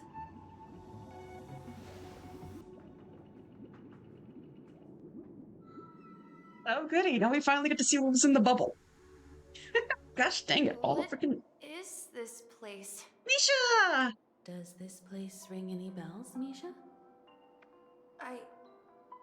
I don't know, but I feel a sense of deja vu. What is this place? It's the realm within a dream bubble. This was left to the Astral Express by a nameless, but weirdly, when we entered it, it was completely empty. Dr. Edward from the Dreamscape sales store told me that dreams are formed from memories, and a dream bubble can't take shape if its core is empty. So I thought you might be able to help us in unraveling this mystery, Misha. As a hotel doorman, you know Penacony best among us. I don't know much about dream bubbles, but if you want to figure out what this mansion is, I'll do my best. I'm counting on you then. Misha! Himeko, I still don't get it. Why were you so sure that Misha had a connection with this dream bubble? I wasn't sure. It was just a hunch. But since Misha feels familiar with this place, my hunch might be correct.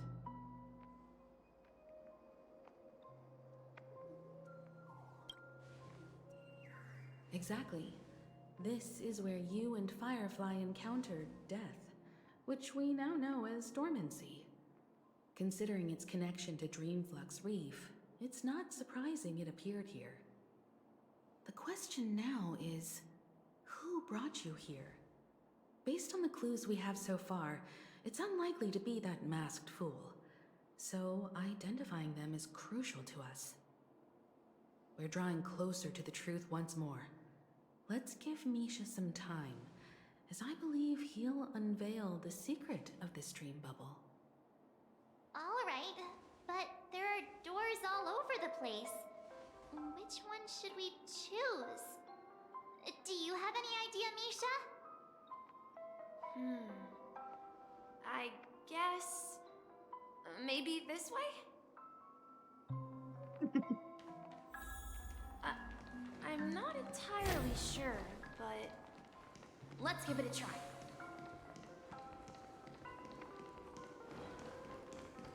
Wait, you... Weird. This place is quite different from the hotel. But I feel like I've been here before, and even lived here for a while. If I remember correctly, there should be a fireplace down that hallway. Clocky and I used to sit by the fire, listening to the crackling of firewood. And the room on the other side was the toy room. I loved spreading out all the toys from the box on the floor and making up stories for each of them. Hold on. This doesn't make sense. Didn't I grow up in Dreamflux Reef? So, what is this place? This could be a case of amnesia. But don't worry, Misha. It's common for everyone to forget certain aspects of the past. Those memories haven't vanished. They're just lying in the depths of your mind. We can surely get them back. Since this place seems familiar to you, why don't we explore a few more rooms and see if you can recall anything more? Yeah, then let's check out the rooms I just mentioned.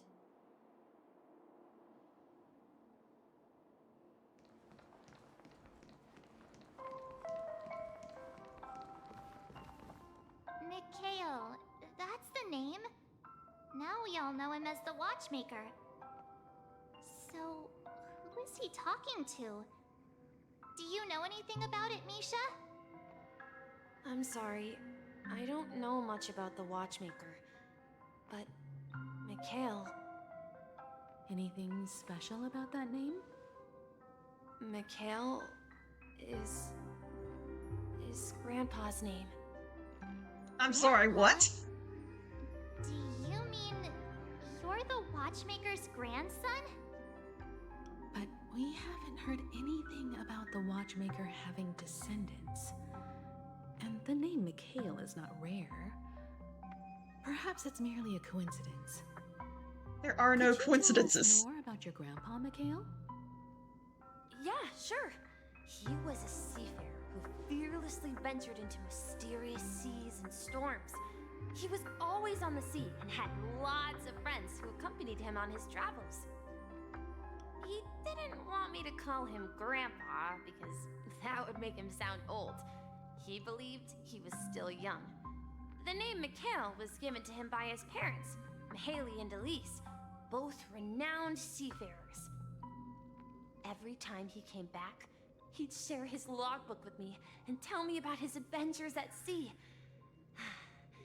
I want to become a great adventurer, just like him.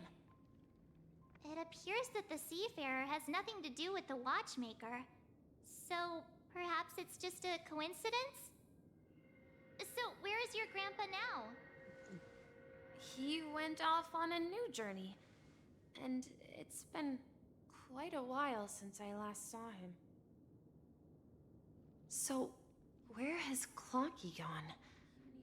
Did he leave to protect Dreamville?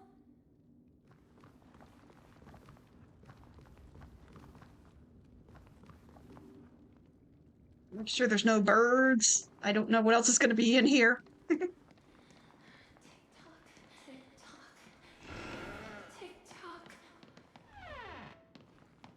I heard some noises from the room. Origami Bird? That's a friend of mine. You and Origami Bird are friends? Yeah. It's a member of the Compass crew, just like Clocky and Miss Mirror. And there's more than just one Origami Bird. They are a big family with lots of brothers and sisters who look the same. They follow Miss Mirror's orders and handle all sorts of jobs on the ship. They're the best sailors. Sailors? Can origami birds be sailors? Could you tell us more about the compass, Misha? The Compass is a ship bound for the New World.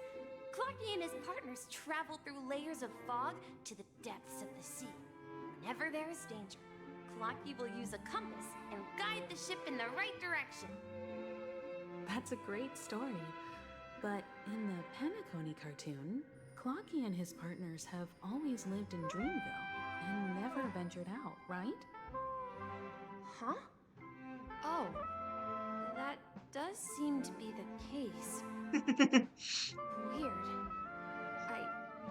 I clearly remember Clocky arrived in the New World in the end. Perhaps Clocky has a hidden past. I think I hear the sound of water. You once mentioned there's a magnificent fountain up ahead. Okay, in this room is where the boss... No, wait. I think it's the boss is. You need to get all the suspicious blocks.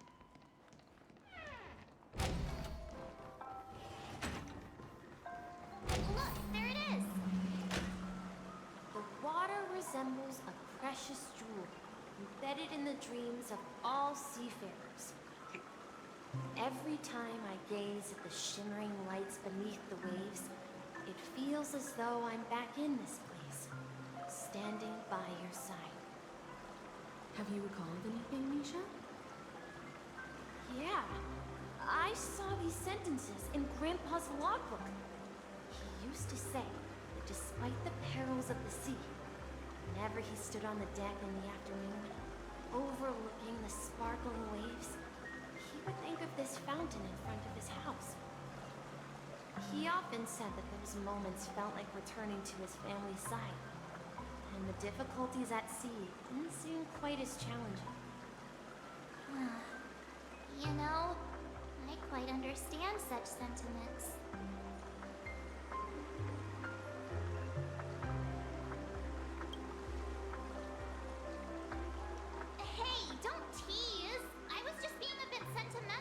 Perhaps every adventurer far from home carries a fountain within their soul. Even though the other side of the sea remains shrouded in the unknown, the fountain in front of his house serves as a compass, leading him back to his cherished ones. Yeah. While Grandpa was at home, we would stand by the fountain and place the compass, a toy boat that I made, into the pool.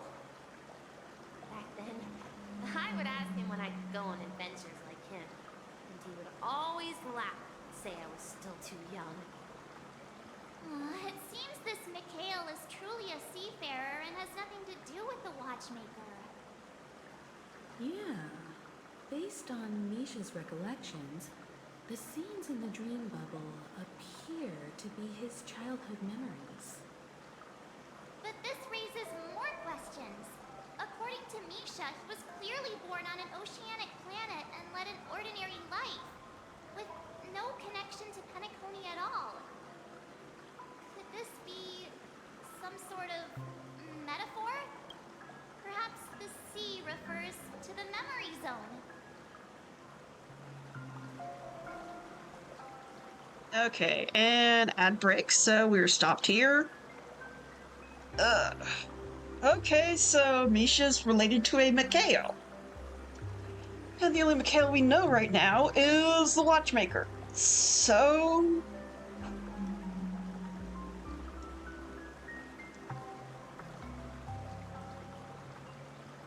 I mean, it's very likely.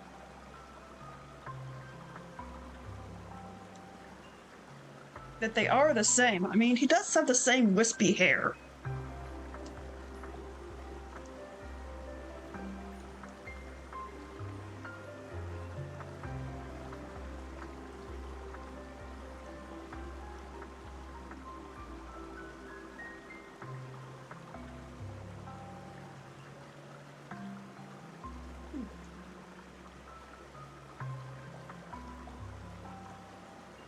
So Misha being Mikhail, the watchmaker's grandson, does seem to be a bit on point. I'm sorry. I don't know, but my memories keep pouring out uncontrollably, like water flowing from a fountain. Perhaps I'll remember more things if we go further.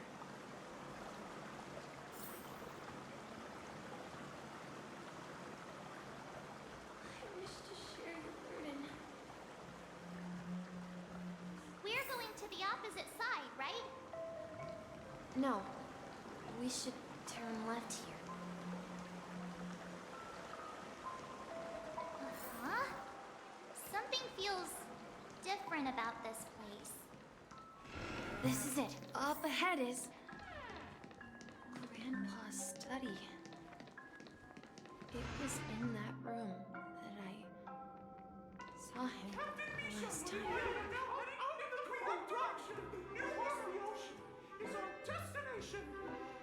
Okay then.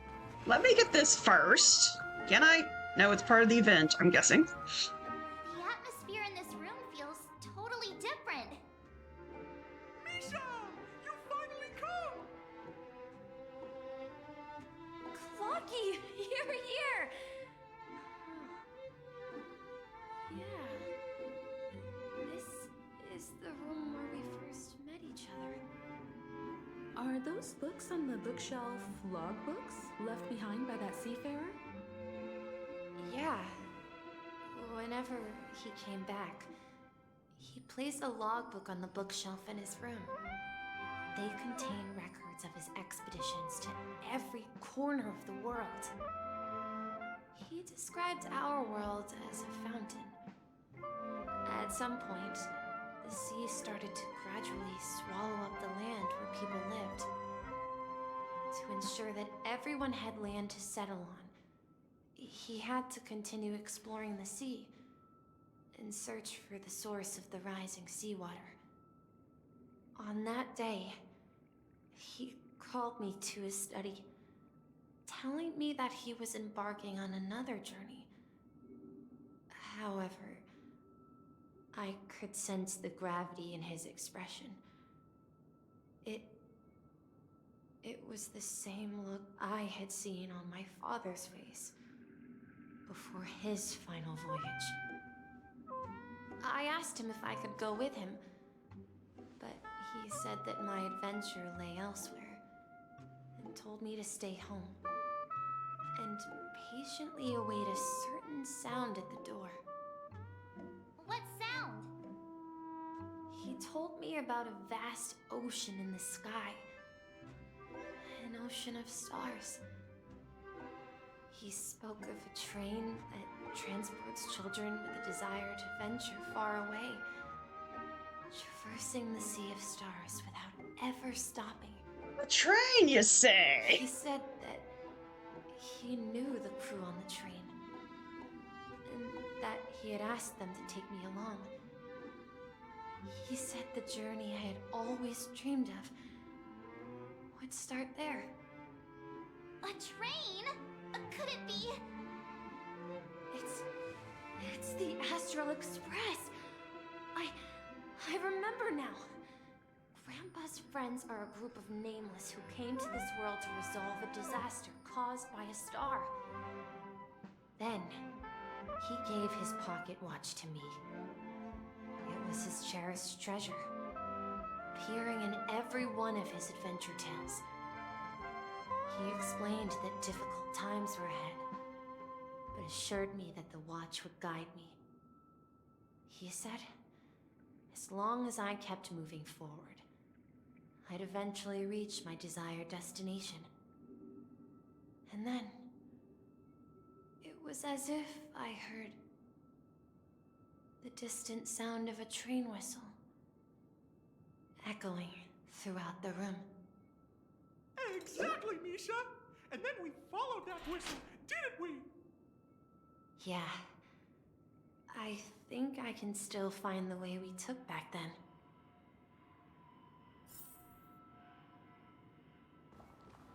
This is the dream jigsaw, right? So we're supposed to find the exit. But where can we find the last piece?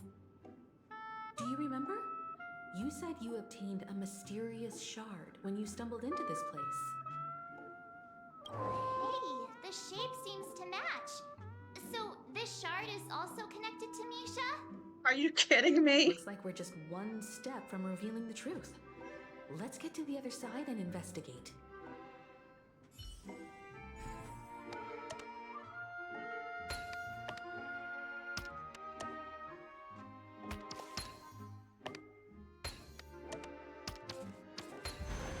Everything in its place. Excellent. That was haunting to hear, Sunday, because we know you're not exactly the good guy right now. This is it. This is my room of clocks. While I spent my time waiting for Grandpa to return from his voyage, Walter gave me this workshop, and it became my secret base. Here, I learned how to repair clockworking gears out of my fondness of precision mechanics. In my dreams, I was the captain of the compass, embarking on adventures with my companions, Clocky and Miss Mirror, in search of the new world. I was born and raised here. So, this building in the dream bubble is your childhood home? Yes, but not exactly. To be more precise, this dream bubble itself is my home. Looks like you've remembered everything now. Wait. Why does it feel like everyone else knows something I don't?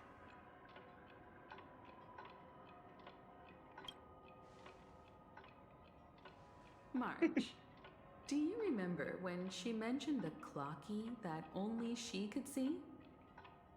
Yeah, the little guy here, right? But we all saw him in Dreamflux Reef, right? And Mr. Yang even greeted him. Looks like everyone on the Astral Express has a childlike spirit. The answer lies in the Astral Express. Her experience shows that neither Firefly nor Acheron can see this Clocky. And when we were in Dreamflux Reef, you may have noticed that for some reason, nobody outside of the crew had ever talked with Clocky.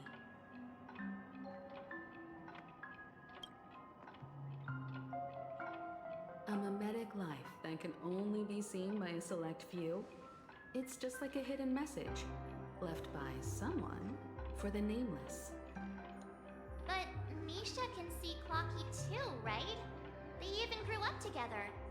But Misha hasn't started the way of the Trailblaze yet. That's the key to the mystery, March. Now, take a moment to recall.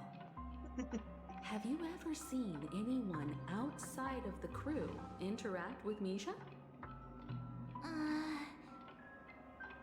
Wait. No way! That's the answer, March 7th. This dream bubble is the place where I was born. And I'm a dweller in this dream. Just like a memory zone meme. I should have stayed here and waited for you. But when reality and memories merged, I unconsciously pushed open that door and left the bubble with Clocky. So it's not that the Watchmaker's dream bubble is empty, but rather the stuff inside ran away? And the whistle you heard was the sound of the express arriving at Penacony? That's one way to see it, but I believe there's a longer story behind all this. It's best for Misha himself to explain all the details. How about we start with your name? Now, should we call you Misha, or... Thank you all for helping me rediscover my true self. Now, please allow me to reintroduce myself. I was born on Lushaka, in the Presmere system, adopted by seafarers Mikhail and Char. They gave me a treasure, a name that carried their hopes. Mikhail Char Legwork, or simply, Misha. If you prefer, you can call me by a more familiar name, the Watchmaker. So, I fucking knew it. himself? Unfortunately, that legendary figure is no more. I am only a reflection of his life. As for the child who has been with you, he's the innocent protagonist of Misha's childhood dream. Friend of Clocky, a young apprentice, and a future mechanic on the Express. And this also marks the beginning of his journey, devoted to the Trailblaze. At the end of the journey, I left this little flame, which I so cherished, in my deepest dreams, hoping to pass it on to the nameless of future generations. However, he somehow left the dream bubble and forgot all about his task. I apologize for all the confusion this caused. Because he was born with a desire to trailblaze, wasn't he? I don't think Misha has forgotten his role as a guide. He remembered it, and that's why he mistakenly appeared as a hotel doorman in her dream from the very beginning. The one who brought our unconscious friend here must have been Misha. If that's the case, we encountered the Watchmaker's legacy from the beginning, didn't we? Well, I have a sarcastic friend who says I always take big detours and end up back where I started. Perhaps that's what every nameless has to go through. But in the end, you found me. I'm sure you're all wondering what my legacy is. I believe my hound has mentioned the Stellaron and my wealth. If I may apologize, the Stellaron part is real. As for my wealth, however, it's nothing more than a baseless rumor. I knew it. I left my homeland as a child and embarked on the journey of Trailblaze. I traveled to various planets until finally reaching Asdana, where my friends and I built the original Penacony and fought for its future ever since. I've been moving forward all my life, doing what I could to overcome the obstacles in my path. But ultimately, my journey reached its end, and I left behind no possessions worth entrusting. So, if you ask what's left within this worn-out train engine that can be called a legacy, I suppose it's the things that are still burning in the engine's furnace. Now that you're well aware of the current situation of Penacony, I certainly hope that you'll help me get this world back on track. But I'll leave that decision to you, for the path of Trailblaze is never paved by others. All I have for you is a story and 2 gifts. I want to give you my pocket watch.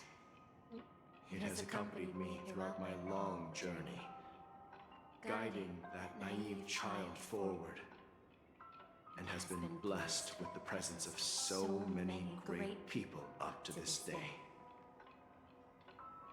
And my hat, too. The one who navigated for me placed it on my head and planted a fanciful thought in my mind. The trailblazing expedition will never end. Now, it's time for you to make your choice. Once you've made up your mind, open that door and enter the long dream of an old man. I'll be waiting for you at the end of this corridor of time. Of course, Misha. All right, everyone. Let's make a decision. Although I don't think anyone will have any objections.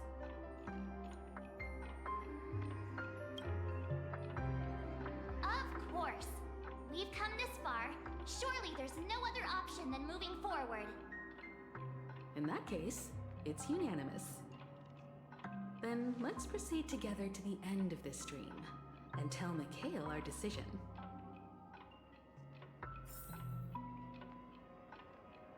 Sure, there's nothing in this room I can get.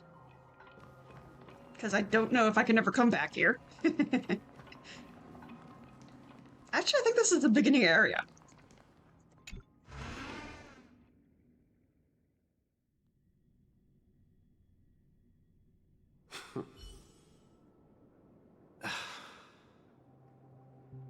Mikhail, where are you going? Someone has to step up and save Lushaka. So why can't it be me, Misha? Please don't go. And if you must, please take me with you. Don't leave me alone. Even without me, you know how to proceed forward, brave Captain Misha. The compass is waiting for you. Haven't you always wanted to be a better adventurer than me? Now go, board that train and start your journey. Where are you going, Mikhail? I'm going to clean the floor in the parlor car. I've promised the conductor. Wait, first tell me, did you fix this watch? Yeah? I know what it looked like before. Its chain was broken, the back case torn, and the marks on the dial all worn out. How did you manage to fix it? Well, it's hard to explain, but I knew it could be fixed. It's the hands, Mr. Amundsen. Its hands were intact and pointing in the right direction, so I knew there would be a way to fix the rest. I see. You'll work with me from now on. Haven't you always wanted to tinker with this train? You're its mechanic now. As for the conductor, I'll do the talking. But I only know how to fix watches. Don't worry. You've got what it takes. I'll teach you what you need to know. Where are you going, legwork? It's time to head to our next stop.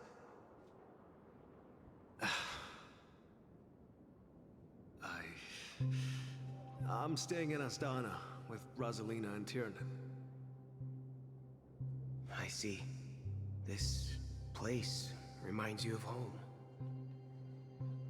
The people of Astana have only achieved a tiny victory and still have a long way to go towards true freedom.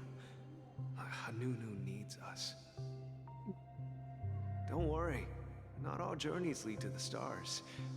Even if I leave the Express, our path of Trailblaze will continue. Yeah. I knew you wouldn't stay on the Express forever.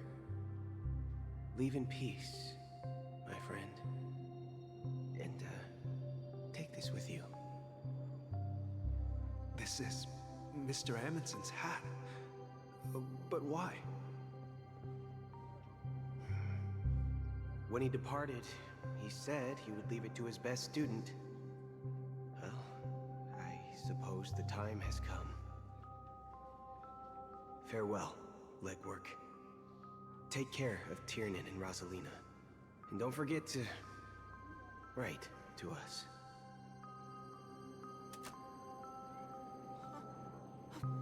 Where are you going, Watchmaker? Don't worry, Micah. Just going on a little trip.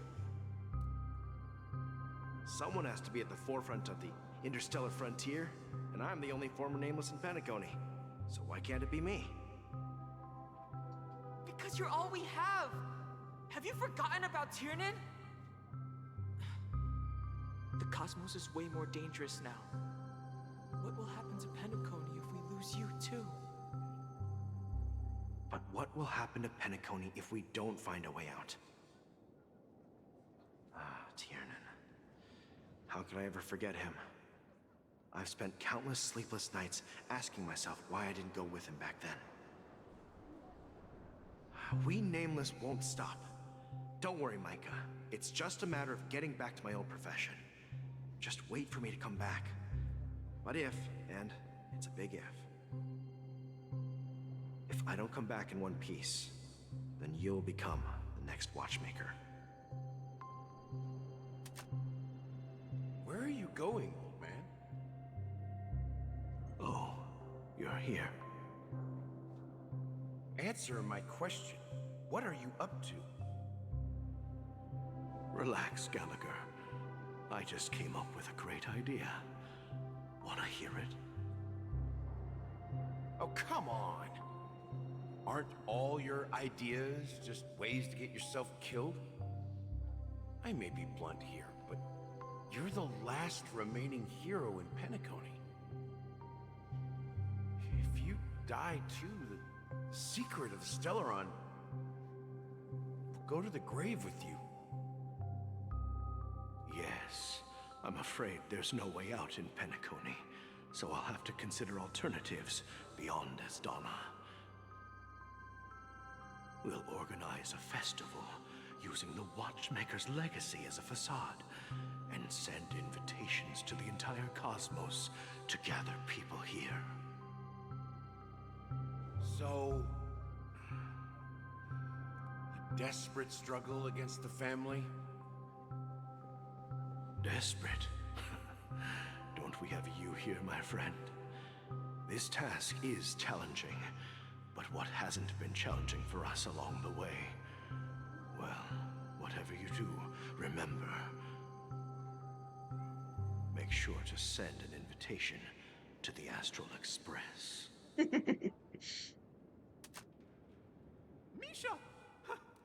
Where are you going?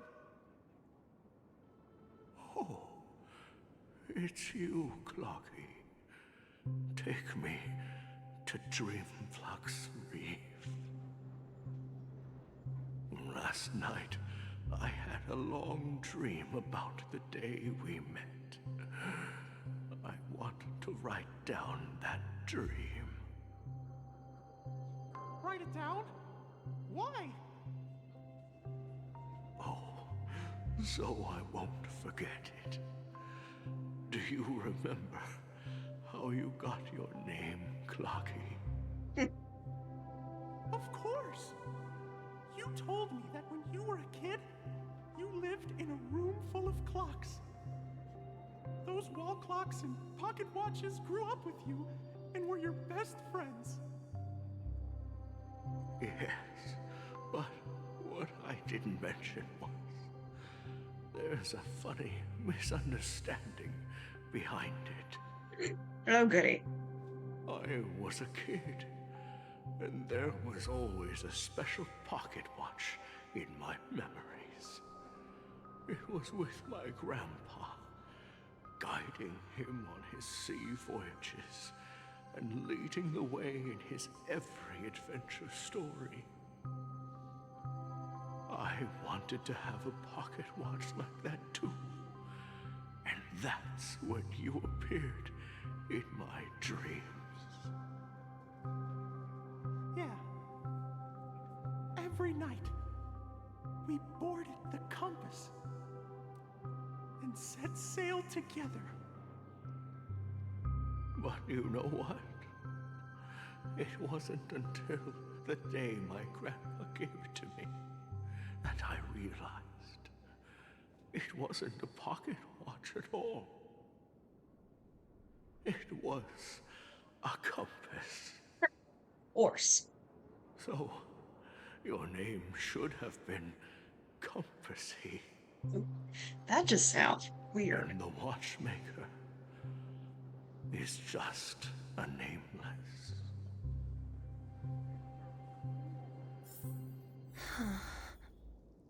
We've arrived at Dreamflux Reef. So, where to next?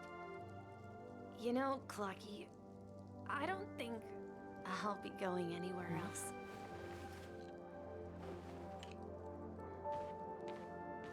Oh, I can't run.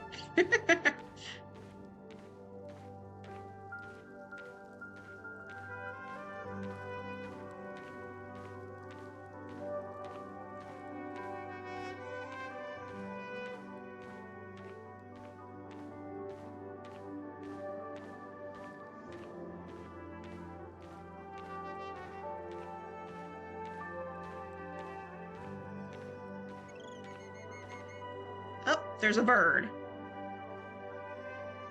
Is there really a bird, or is this just memory?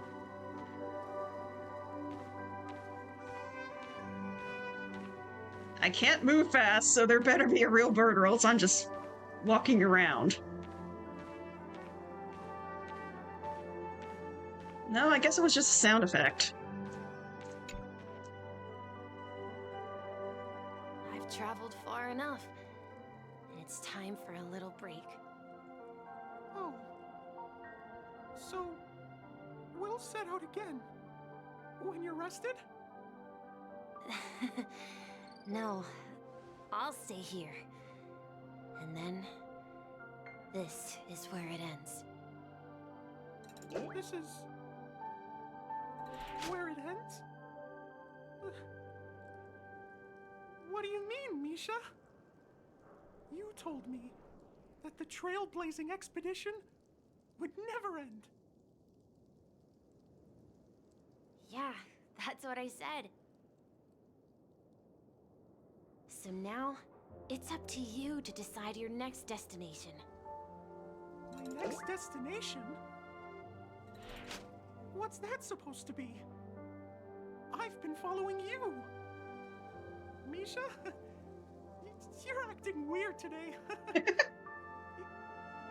you're feeling down, we can just do what we usually do. With the clockwork.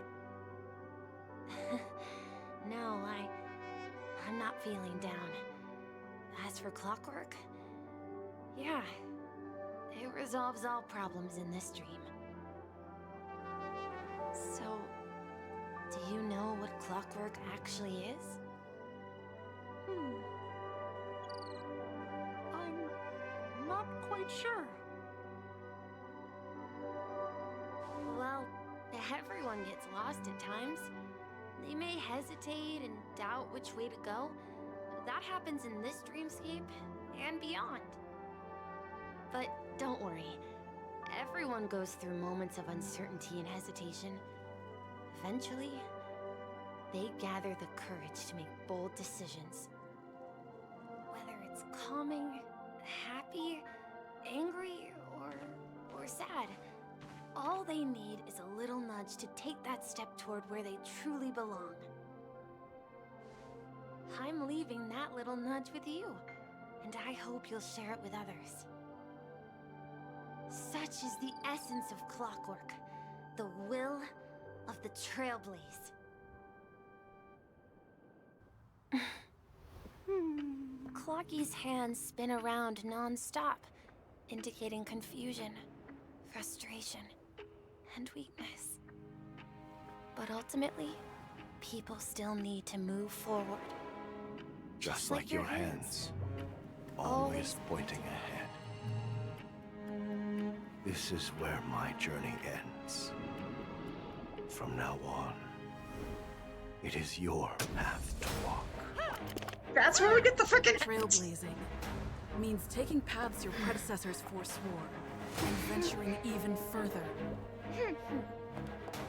The Penacony in Mikhail's dreams does not belong to order.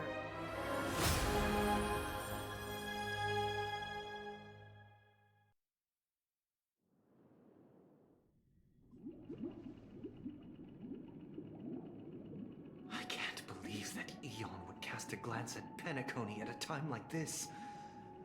Is it because of the resonance from the legacy of the Trailblaze? Or perhaps the bond between you is so strong that it even impresses an Eon?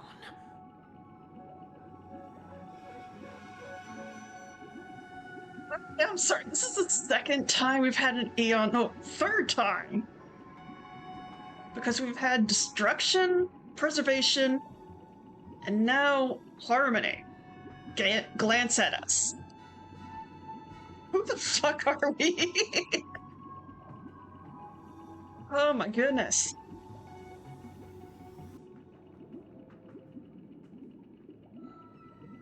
Because yeah, at the very beginning of the story, destruction glanced at us and we beat the Doomsday Beast. In Belobog, preservation glanced at us and we were able to get the lance and defeat Cocolia. And now in Penacony, we get a glance from Shipe. I mean, it makes sense because the hat protagonist is of harmony. Oh my goodness. This is just way too much stuff happening. Well, there might be another possibility. Perhaps they want to witness, on behalf of the fallen Eons, who will hold the future of Penacony.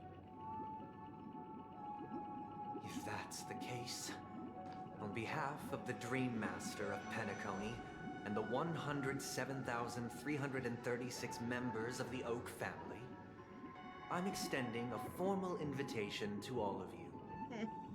I'm cordially inviting you all to the Penacony Grand Theater to participate in the upcoming Charmony Festival. And, of course, you won't be in the audience, but on center stage. Since the future of the Stellaron, Penacony, and even the entire cosmos is at stake, let's draw a conclusion there, in all fairness. If you truly believe in Akavili's path, then show me their courage and determination.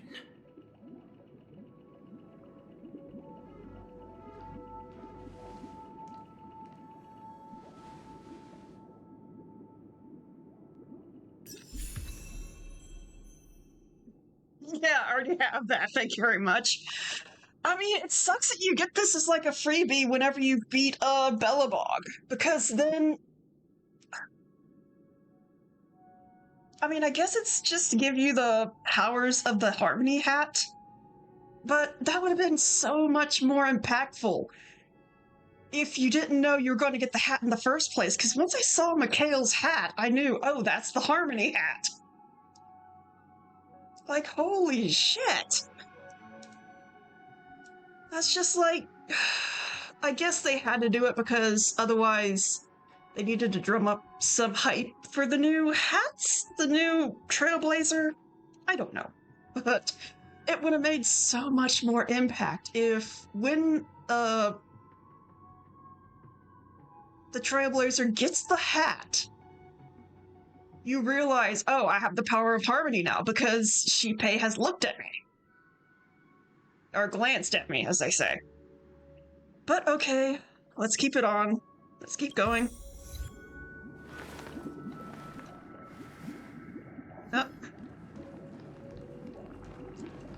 Does that mean he wants to fight us during the Charmony Festival? I'm afraid so. This is weird. Aren't Arc villains usually plotting some dirty conspiracy in the end? But he actually said something like, in all fairness. Could it be that he's underestimating us? Well, in my opinion, Sunday is deeply committed to his own philosophy and genuinely wants to prove that the Order is right. I sensed a strong conviction and a desire for dominance in him. Maybe he won't accept the outcome unless he wins fair and square. That's why he'll give it his all in the upcoming battle.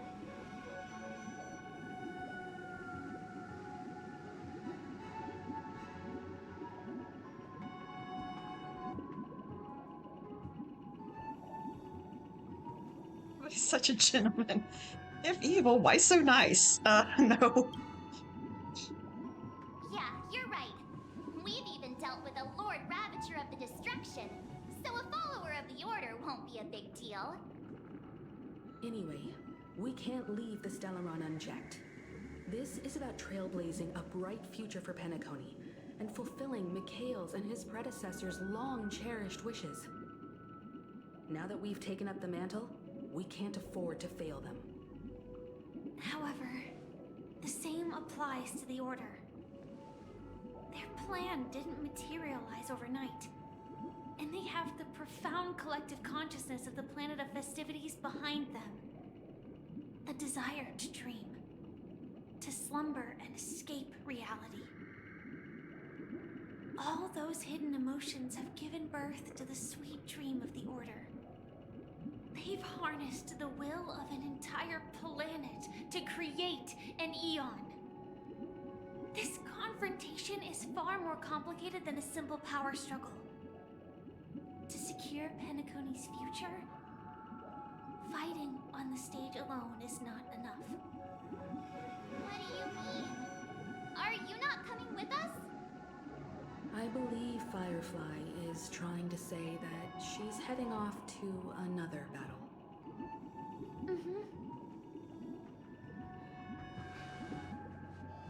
Before I left, the Destiny Slave told me that this journey would bring unforgettable rewards. Even though the script he gave me only had a few lines, I couldn't ignore them. Because one of the lines said, I'll experience death 3 times in the land of the dreams. 3 times? This can't be serious, right? The first time was a painful death when I was stabbed by the Blade of Dormancy, which led to all subsequent events. The script will always come true, but in a way that will only be revealed when that page is turned. So now I've understood the meaning of my second death. And I am prepared to face it. If all goes well, My efforts will provide crucial support for you. Only by achieving victory in this battle can we secure a future for Penacony. And only then, my third and final death won't come true in the most terrible form. The most terrible form? Does that mean... The true death. Where everyone in Penacony loses themselves completely in the eternal sweet dream of the Order. We must do everything we can to prevent that. Have you made up your mind, Firefly? Yes. Otherwise, I wouldn't be here. Thank you again for your assistance for the Astral Express. May we meet again, in reality. Yeah. Farewell, everyone. May your trailblazing expedition never end.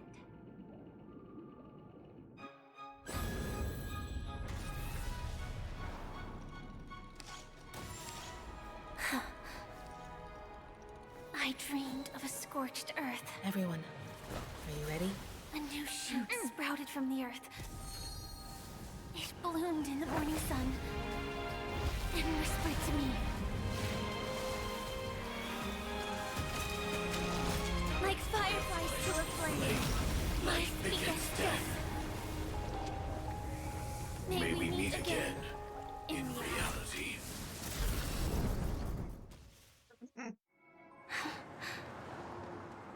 After today, Japella's name will disappear from cosmic history, and the Everflame Mansion will take its place. In the not-too-distant future, you'll receive an invitation. That's your next stop. Land of the dreams. Penacony. I hope you find whatever you seek there. Be it answers or salvation. You mean my 3 deaths? Silverwolf told me about it. It's such a shame that it's not part of my script. Well, I want to live. I'm never afraid of death. The opposite of death is eternal life, and that's something I'll never desire. People die, and I am no exception. Death is like a script, a fate that cannot be defied. But that's exactly why we have to choose where we want to rest forever. Do you exist just to perish? Are you not the same, Blade? The end you desire is not one dictated by others. If I were to die now, I would only be a weapon. I believe I should die as a human. Though its definition escapes me, isn't this the answer that ordinary people look for their whole lives? A name that can be carved onto their tombstone. A tombstone that belongs to me once bore the inscription, Glamoth's Iron Cavalry. Then it changed to Stellaron Hunter. But one day, it will bear the name Firefly. And all the brilliance she showed at the end of her life.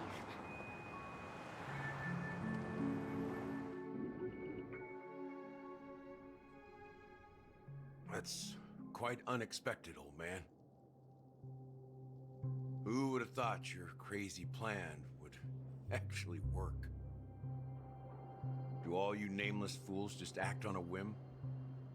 I can sense that this false sweet dream is coming to an end.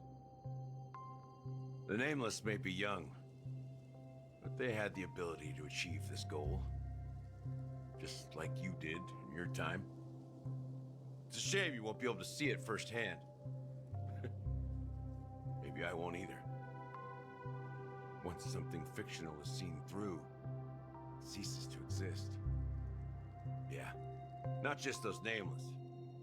Even Mr. Wings is just like you. Stubborn, won't listen or give up, no matter what. Well, fate is unpredictable, I guess. If we weren't bound by those cursed paths, maybe we could have had some good talks. But in the end, we managed to do it. Now we can find solace. Remember how those idiots cursed us? They said, "Go to hell, you worthless traitors." Well, I don't know if they really meant it, but... Chang! If longing for freedom means going to hell, then I'll be joining you soon, you old fool. Let's get together and have supper again in hell. Oh, I almost forgot. There's one more thing. Here's to you. A glass of hello and goodbye, Trailblazer. To the imperfect tomorrow. What was the failed trumpet for, huh? It's warm here. You're lucky to have found shelter from the rain. Let alone fresh berries in this desolate place. I was just following the scent of life. It's particularly strong in a place like this. No, I don't think you ruined a moment, but it definitely was an interesting way to come into the moment. Seriously? But how are you? In case you didn't know, this fruit was pretty juicy. The only downside is that when you chew it becomes extremely spicy.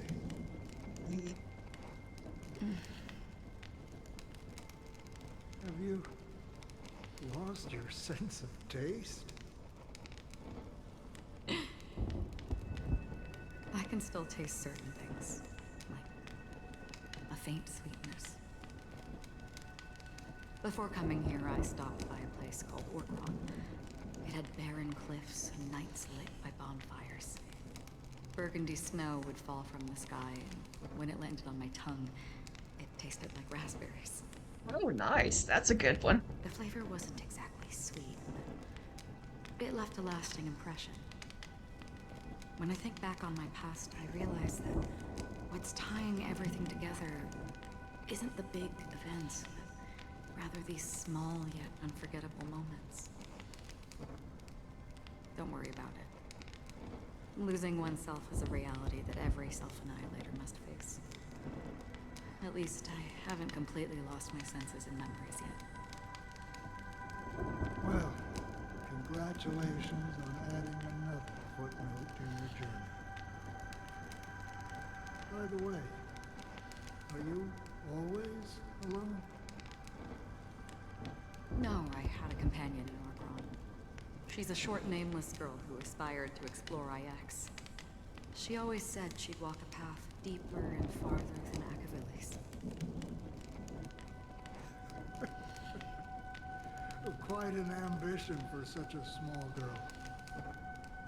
So, what happened? She became stagnant water. Well, my condolences. Condolences. I don't need them. The girl left with a smile. She never regretted her choice and most definitely wanted me to say goodbye with a smile. So, that's what I did. That's proof that you're grieving for her. Or perhaps I'm just afraid. Afraid? I rarely sense that emotion from you. What do you fear? I'm afraid I'll forget the 30 days I spent with her. Just like all the other days in my life. Most of them have already washed away with rain, disappearing into an unseen realm. I fear that those vivid red memories will fade away too. There isn't much color left. And besides this faint, warm red, there's almost nothing. Hard to imagine. A ranger accustomed to bloodshed, destruction, and chaos finding warmth in red color. Because I have experienced this warmth many times. Long ago, I promised someone that I'd bring it to more people. And that for every remaining moment of my life, I'd strive for a better ending for all. As long as this red color still lingers, I have a chance to fulfill that promise. It represents a burning fire, a blooming flower, the berries in this cave, and life itself, fleeting yet still dazzling. In the end, it will lead me beyond the horizon of existence. And on the other side, I will cut off nihility. The one blessed by the sleeping and shapeless is considering how to kill them. That's truly pure nihility. But you're right about one thing. After spending so much time near this stagnant water, only when I look at this vibrant red fire do I realize that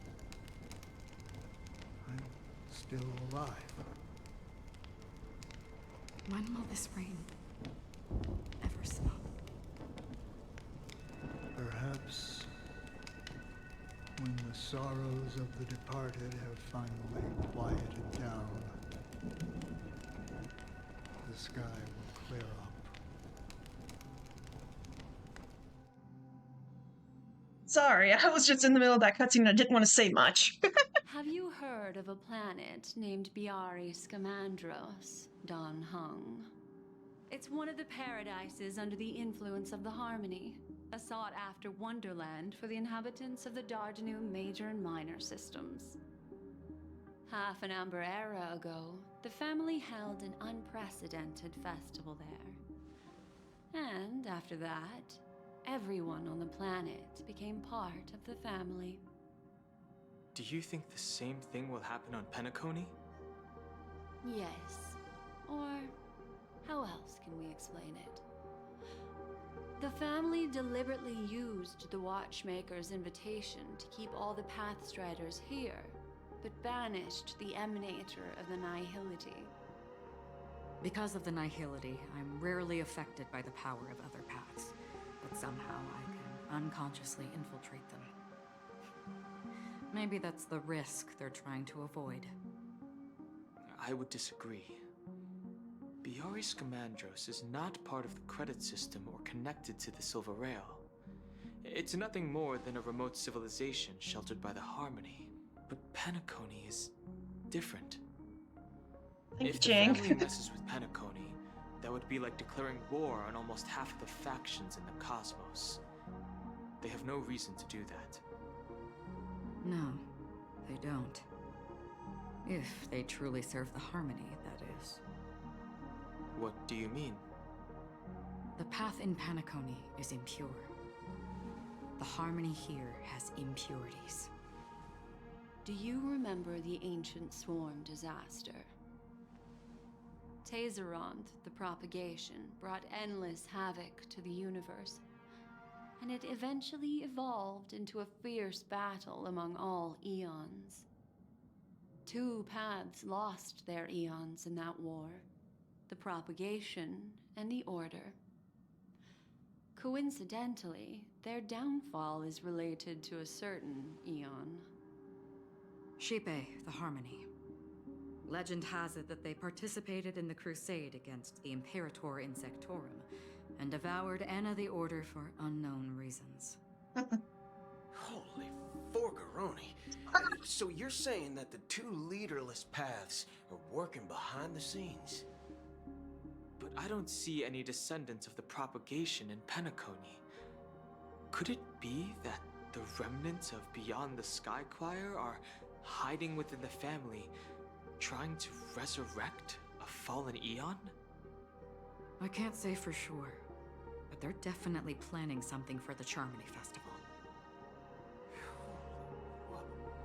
This is getting way too complicated. Is this why you want us to leave Astana right away? Are you giving up? The Charmony Festival will start soon. There's one thing that I need to confirm no matter what. A warp jump is the best way to do so.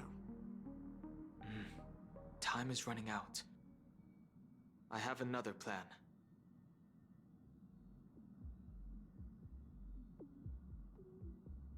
Hold on. Are you thinking of using the Jade Abacus of Allying Oath? Exactly. The assistance from the Lawful Cloud Knights would be enough. Think it over carefully. You can only use that once in your lifetime. I have considered it thoroughly. My companions are... they're also once-in-a-lifetime treasures. So we're gonna pop it that quick? Jeez, we just got it! Wrong.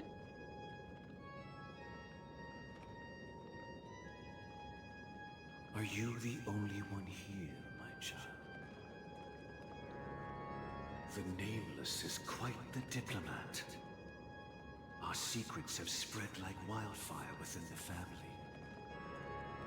And IPC starships are gathering towards Astana. This is a crucial moment for us. So, where is the chosen one who harmonizes the varied sounds?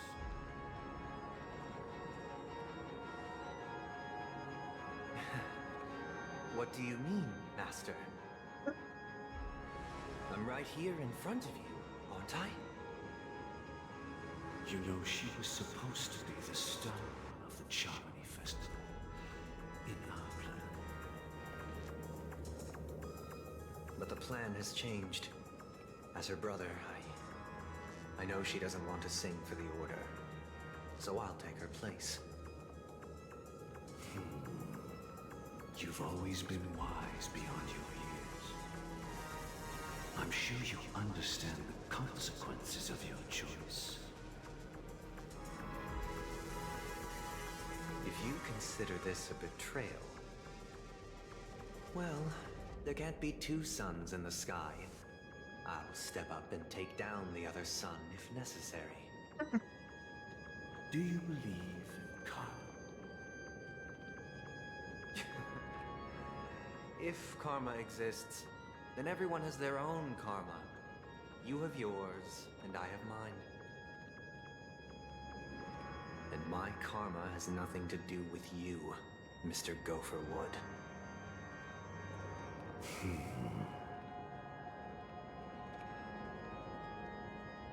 All right. Since you're willing to sacrifice yourself for her, I'll grant your wish. Well, the compromise came sooner than expected. Why? You and your sister were born as twins of the Order.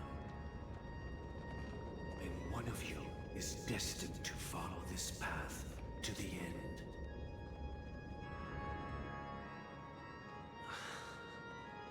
Is this part of your plan? Of course. You're still as clever as you were when you were a child. The opening is near. Go, my child. Seize the power of the harmony and reveal your karma. I have one final question, Master. Why did you choose to bring the Order to Penacony? Wouldn't it have been better to choose a desperate world instead of a city filled with hope and dreams? Why? It's for justice, my child. If we lose justice in our hearts, we'll make the same mistake as the Harmony did. So, it's not you who manipulates the dreamscape with the Stellaron, but... Well, that's where our conversation ends. Go ahead. The 107,336 souls of the Oak family have dreamed of this moment too many times.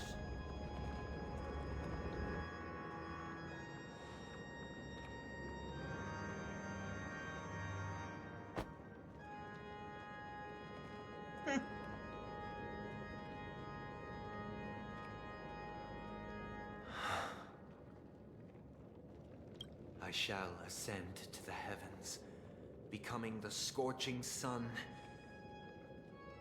Okay, I'm gonna pause right here and start the ad break. Well, not really. I'm just going to say, because I know that an ad break is coming and I really need to take a second. So let me just turn it over to here, and I shall be right back.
Okay, I think everything's good now. Okay, before I go any further, Ching or chicken? I need some help. If either of you are still able to chat, please say something.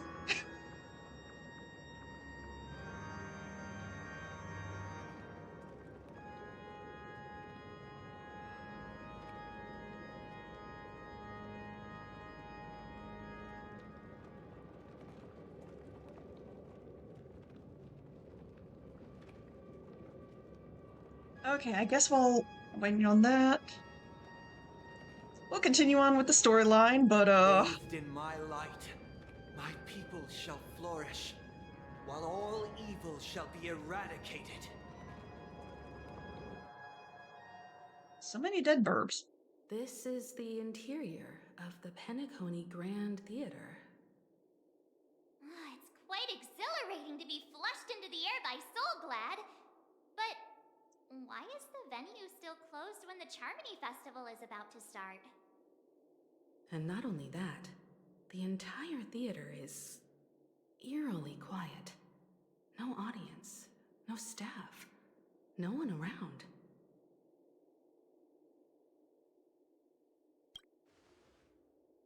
Even if we're late, a grand theater like this shouldn't be completely empty.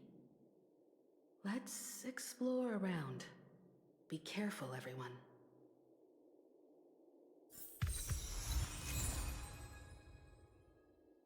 Okay.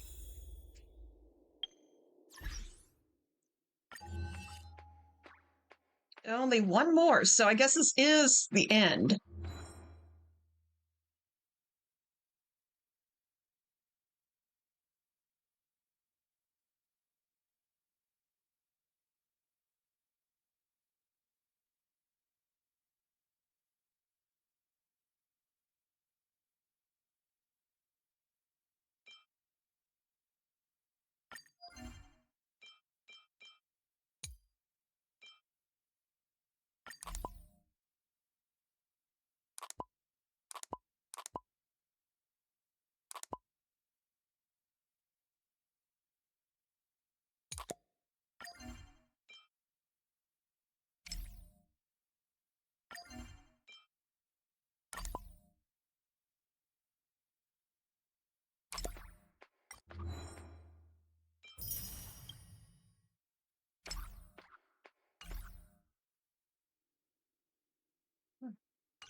Oh yeah, there's a thing in here I need to get to.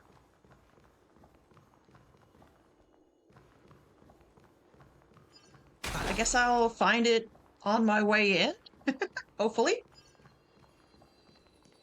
Gosh, the atmosphere here is so creepy and unsettling. Even if there's no audience yet, there should be some staff around. Why is it so silent?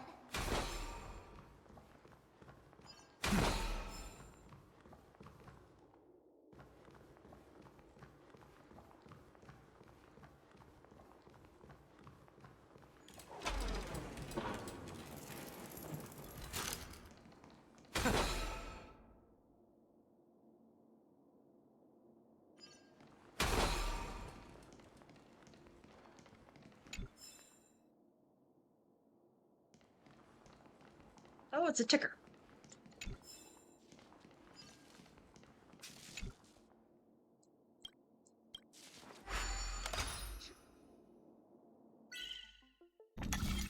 Okay.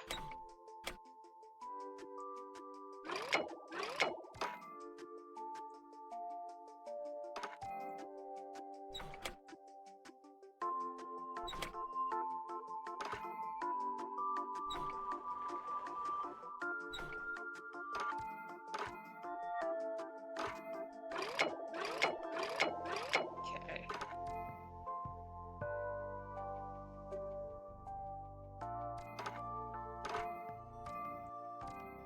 Really? I can't go any further than that?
Okay, I'm hoping this isn't part of the storyline because I need to figure that out.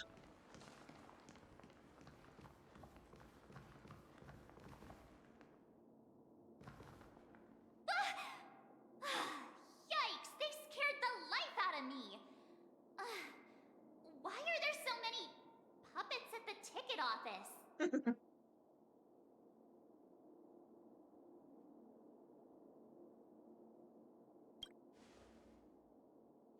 What? You're so annoying. Stop scaring me. Are these puppets part of the stage setup?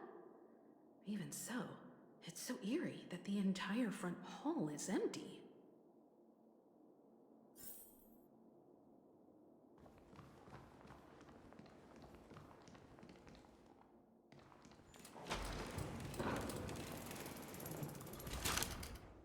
Something feels off.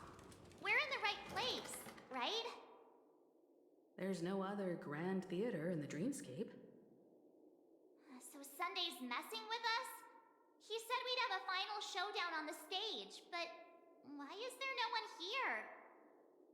My apologies for the delay, March 7th. You scared me. Where are you now? I'm waiting for you behind the curtain. Following the Asdana tradition, I invite you to enjoy a stage play in 3 acts before the festival begins. History is a mirror reflecting the universe's true essence. Let's use this opportunity to delve into the rich history of Penacony and the eons. Ah, fuck. Within it, naturally, the future takes shape. Past, present, and forever. Let us commence Or eternal. with the dawning of the world. After the Dusk Wars, darkness veiled the sky, and chaos consumed the earth. Enna the Order emerged, destined to restore all existence. That marked the first day.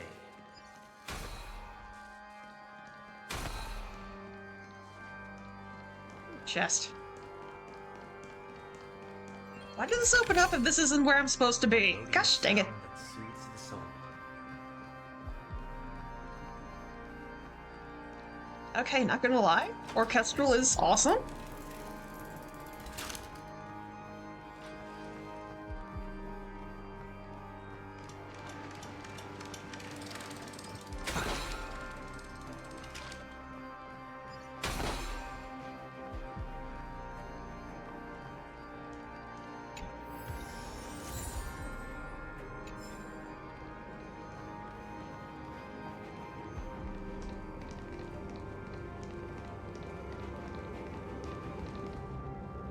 They gathered nebulae and forged them into picks, thus creating a grand lyre with black and white keys.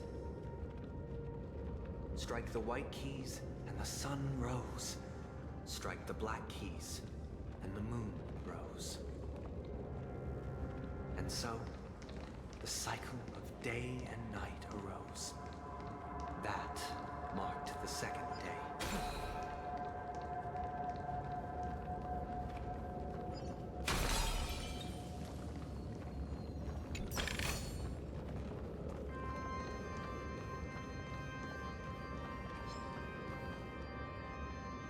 I'm gonna leave you alone, pupper. Don't get up.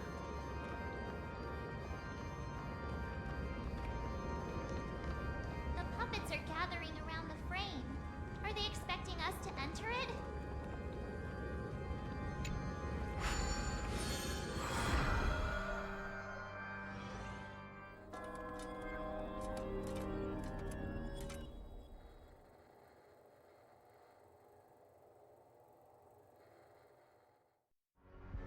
Where are we now? The atmosphere here looks similar to Sunday's inner world. Perhaps this so-called stage play is created with his abilities. This act is named Ode to Prisoner. Given the atmosphere here, I believe it's about Penacony's past. I thought things were finally looking up as I managed to dodge prison during my recent trailblazing expeditions. But now it looks like I'll be back behind bars again. I genuinely wish to avoid a violent clash with my esteemed guests from afar. Therefore, I've arranged 3 acts before the situation becomes irreparable. Where shall we start our narrative? Well, let's start with the time when Penacony was still a frontier prison.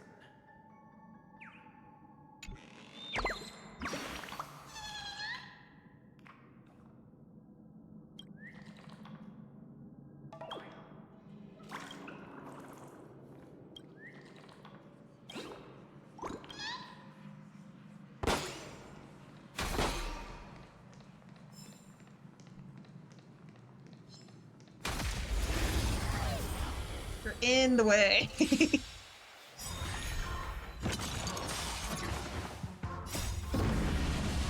Show no mercy. I forgot to take that off. Whoopsie!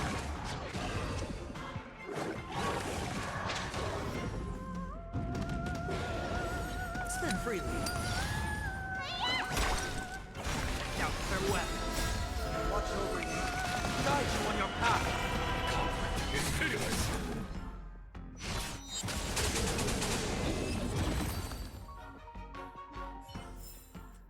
A vast journey awaits. Venture and observe. The fruits of a long journey.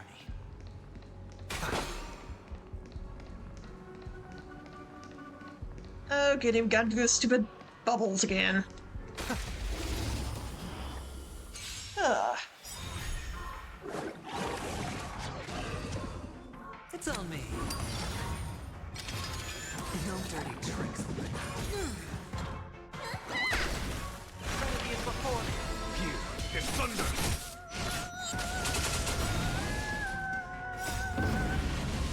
Show no mercy.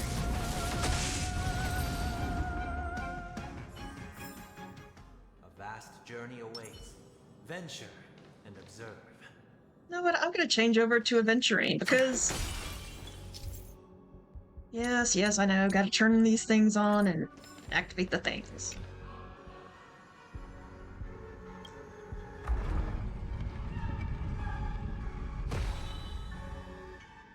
There we go. But I want to feel like he actually made it here with us. Only one. So he's gonna be my... In 2147 AE, a prisoner named Hanun ignited a struggle for liberty and emerged triumphant. IPC referred to it as the War of the Frontier, while the Asdanians dubbed it the War of Independence.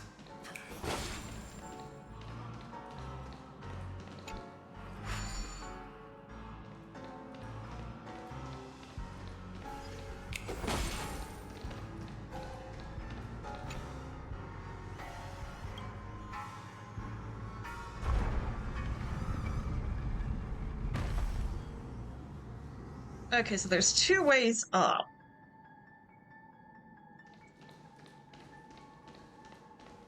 but only one charge. I'll see what's this way, and then I'll try the other way.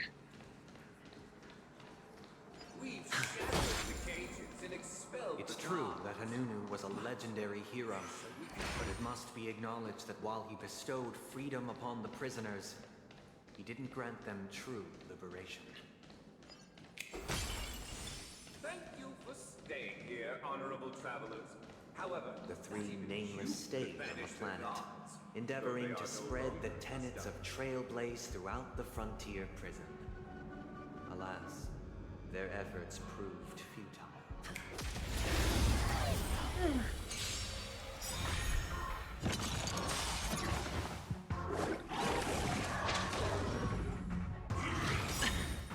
Bust.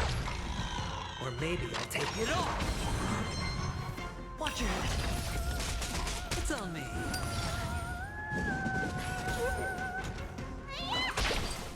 Remedy is before me. Watch over you. Guide you on your path. Conflict is hideous.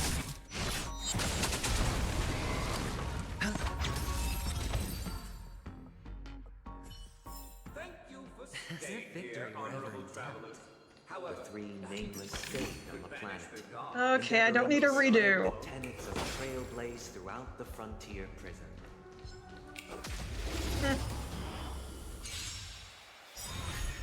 Spend freely. Though I hope there is some sort of memory playback for some of these cutscenes, because I would love to see them again. This trial is fitting. No dirty tricks allowed.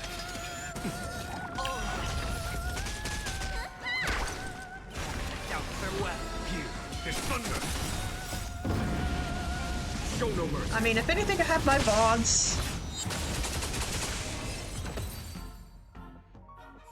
But I would like to have some sort of...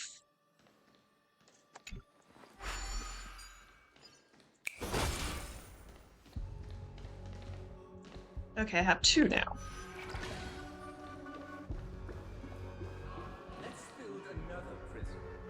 Once again, as Donna was engulfed in war, this time the enemies originating from within. The prisoners remained prisoners for the rest of their lives, fighting for freedom rather than living for it.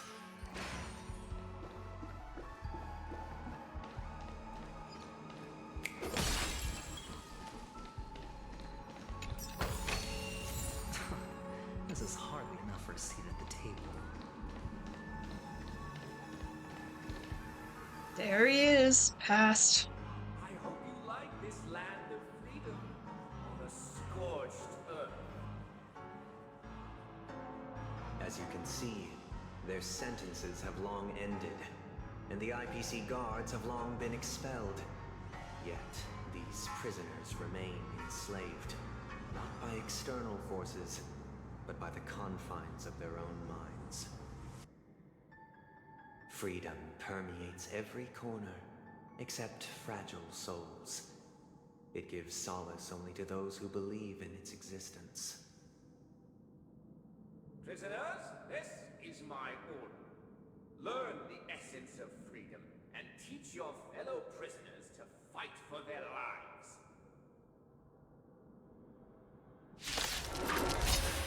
I'm sorry, it has a male voice, but has boobs. Not only your enjoyment, but also your assistance. On your path. It's hideous.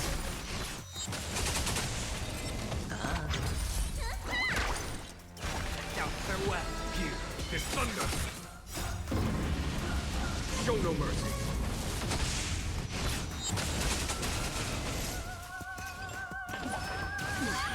Watch your head.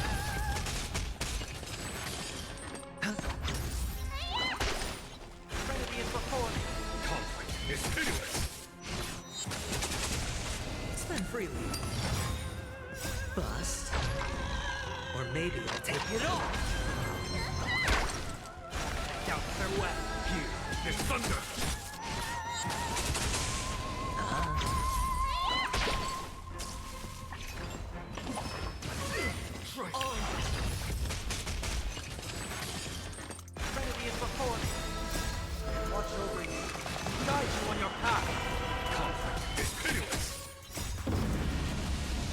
no mercy.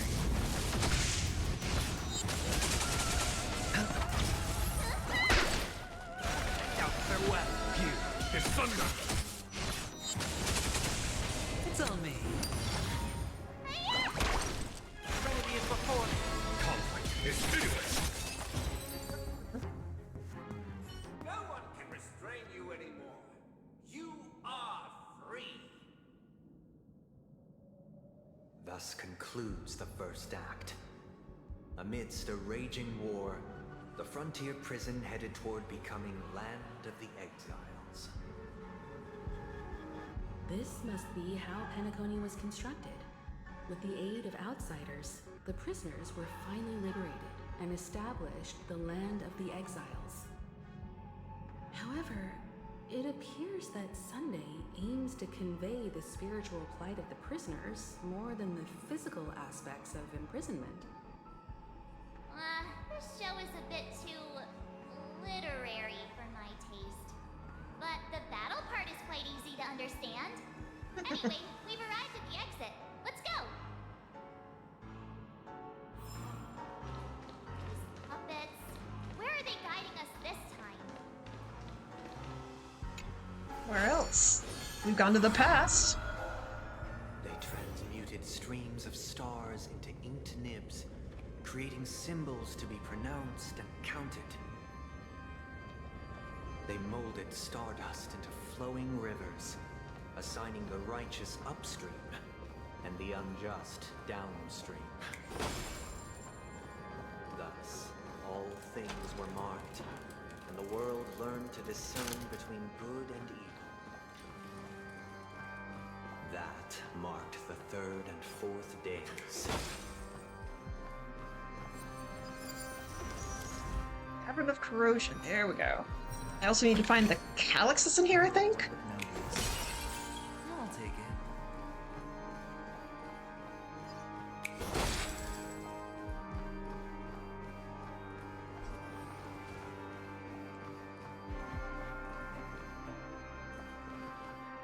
Yeah, I don't think these guys are guides. They're not really guiding me, I'm just finding it myself. Ah, chest.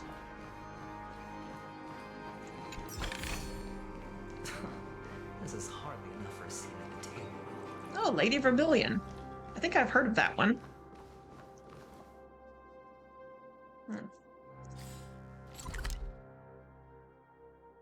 Formidable foe down that way, okay.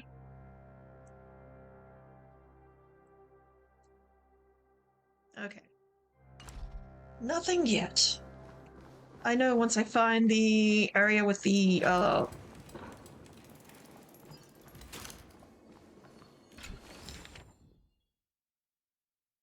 Planet of Facilities Gallo?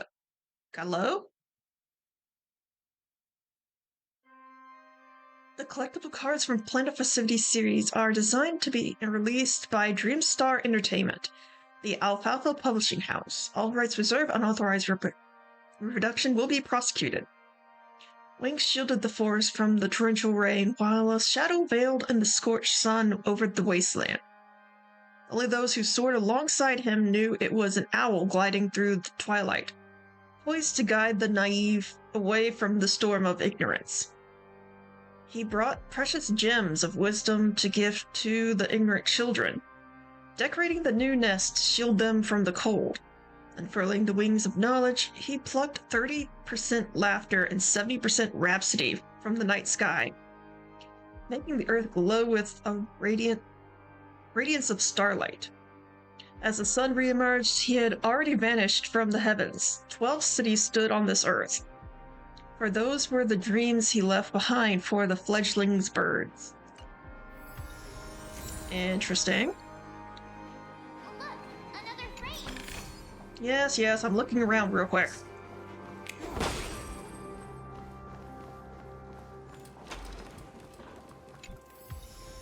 Hey, another music disc.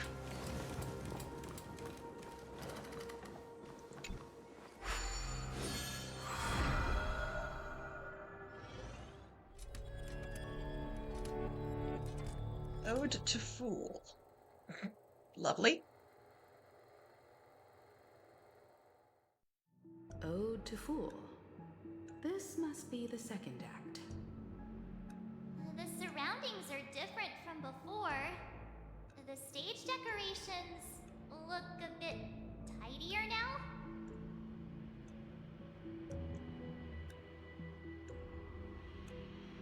Of course, this is present. Behold the ensuing tale. Sorry.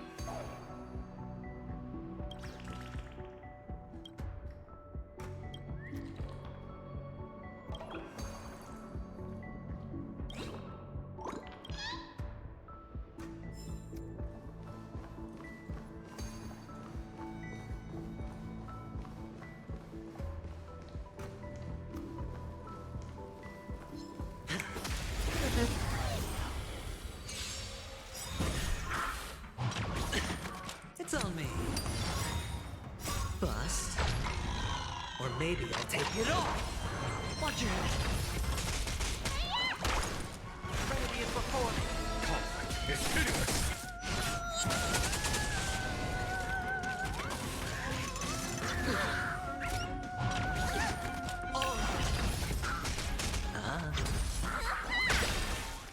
Doubt farewell.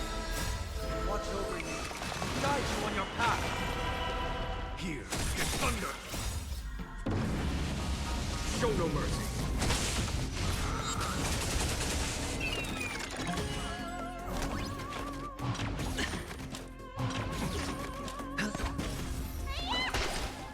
Remedy is before me.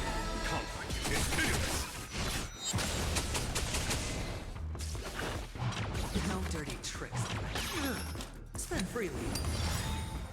Bust. Or maybe I'll take it off. Watch your head.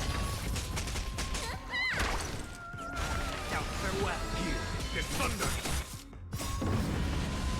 Show no mercy.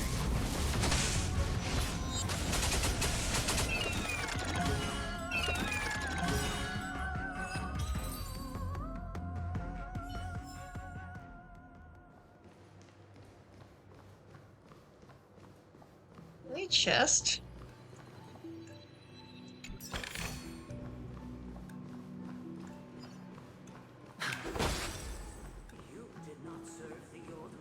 The leader of the Alfalfa family sought to defect to the IPC, trading freedom for survival. However, his eldest son slew him in the name of righteousness and ascended as the new family head.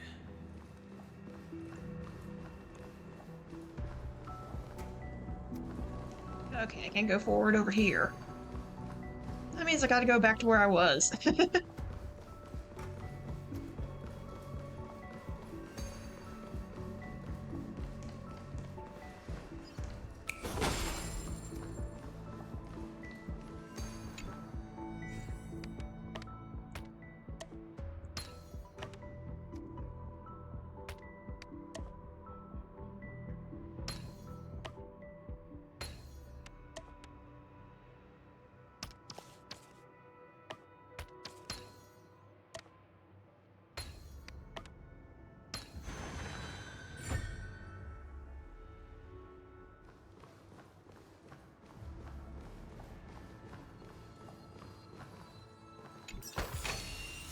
A reward with no risk. I'll take it. Land of the Exiles was in disarray, besieged by both internal and external perils. Though the 7 major lineages appeared united on the surface, each harbored their own ambitions, leading to ceaseless conflict.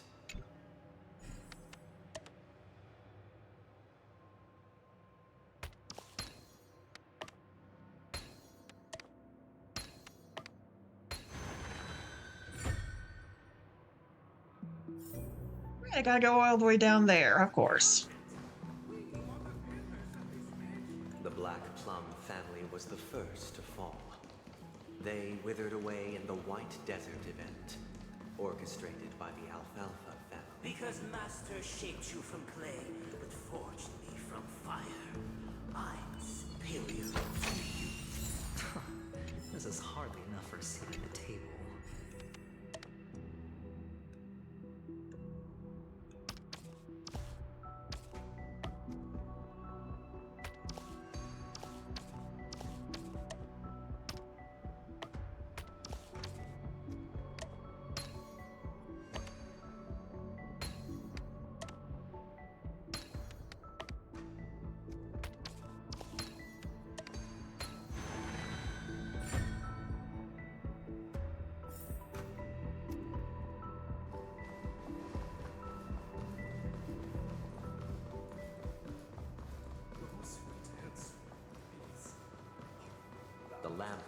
family endeavored to extend the silver rail left by the Express, only to be eradicated by the remnants of the swarm, leaving nothing in the unforgiving cosmos.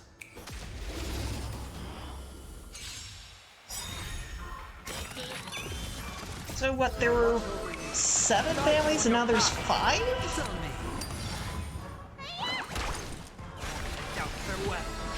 there's thunder! Show no mercy!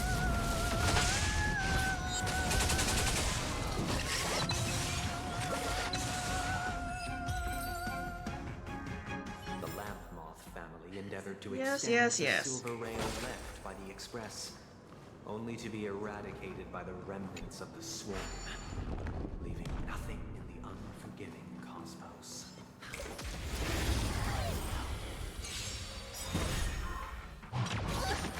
Spend freely. Bust.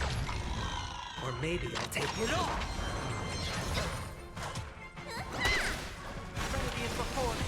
Conflict is pitiless. No dirty trick.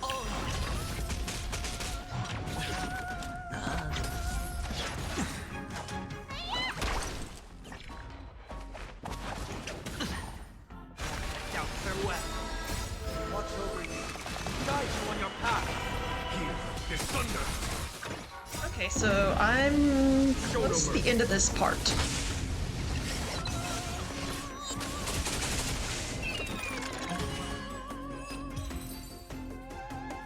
The Lamp Moth family endeavored to extend Yes, the Sunday, silver I heard rail left this. by the Express, only to be eradicated by the remnants of the swarm, leaving nothing in the unforgiving cosmos. Only when Gopher Wood led the family to land of the exiles and earned recognition from all 5 major lineages did Penacony earn its new name, the Land of the Dreams. And there's Present, of course. Dear outsider, I beseech your aid in purging this mansion of the poison spread by the lurking instigators. You want us to help you? What do you need?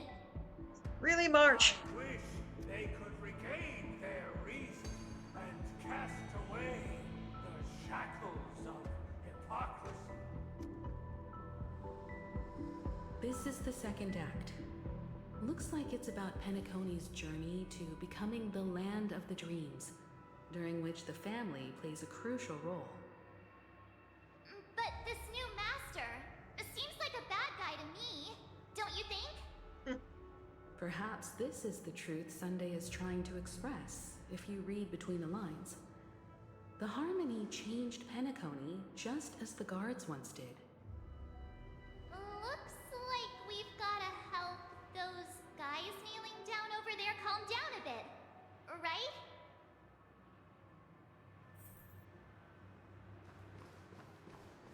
Either I shall be my own master, or I shall return to my former master. I shall not submit to a new master under any circumstances.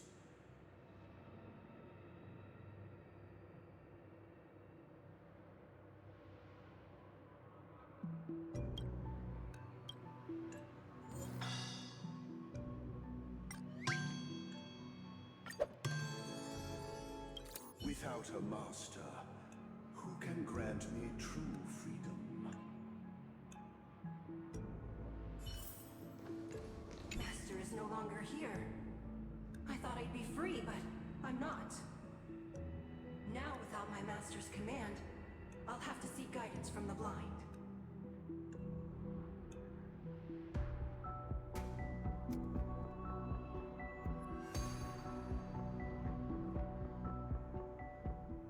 Okay, so basically we gotta make all of them calm.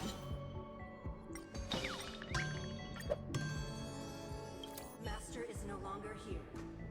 I must seek a new master and serve them faithfully. Once I stood as the most loyal guard among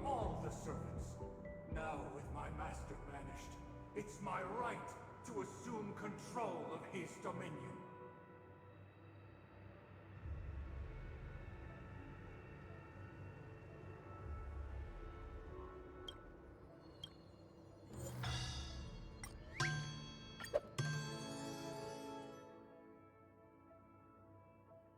My former master has long departed, but why do I still fear the remnants of his creation?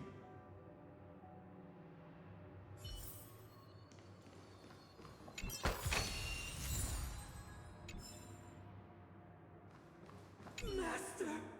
Oh, you will return in due course, and I shall stand vigilant, awaiting the reward for my loyalty.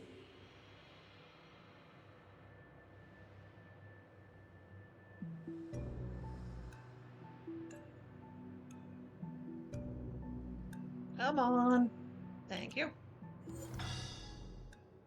That was angry? I'm sorry, what?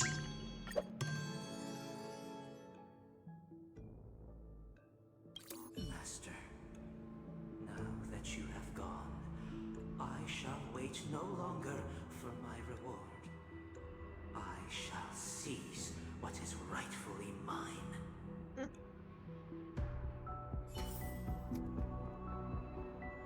5 figures. So these are the 5 families then. In the absence of my master, I am free.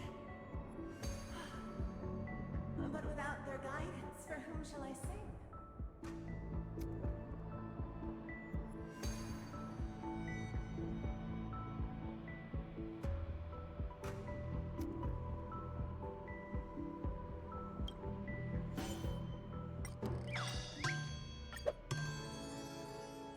I shall sing for my new master, just as their noble voice once resonated throughout the cosmos.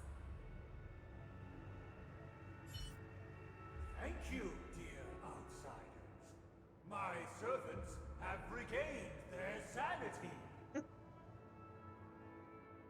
Heed me, one and all.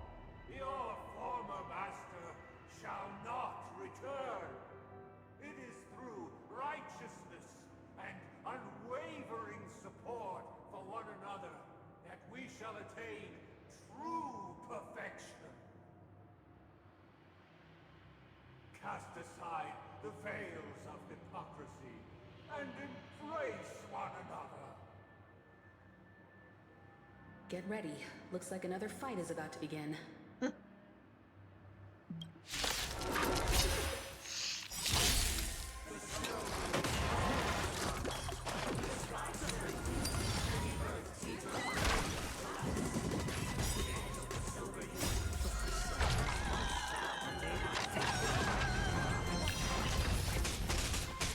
Now farewell. Here is thunder.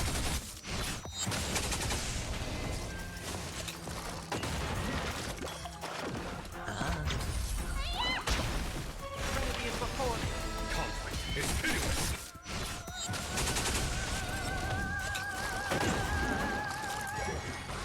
Is that it?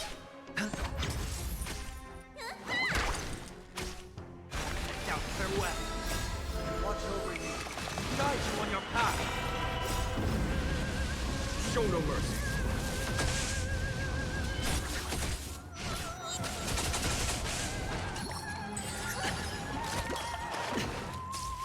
Spend freely. Remedy is before me. Conflict is pitiless.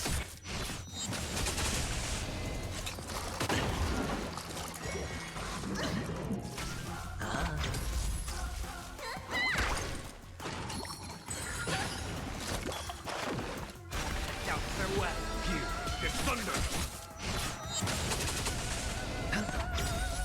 Bust. Or maybe I'll take it all. Remedy is before me. Conflict is pitiless.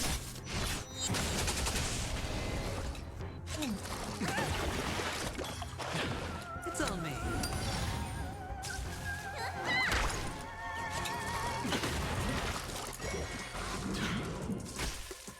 Now farewell. Watch over you. Guide you on your path. Show no mercy.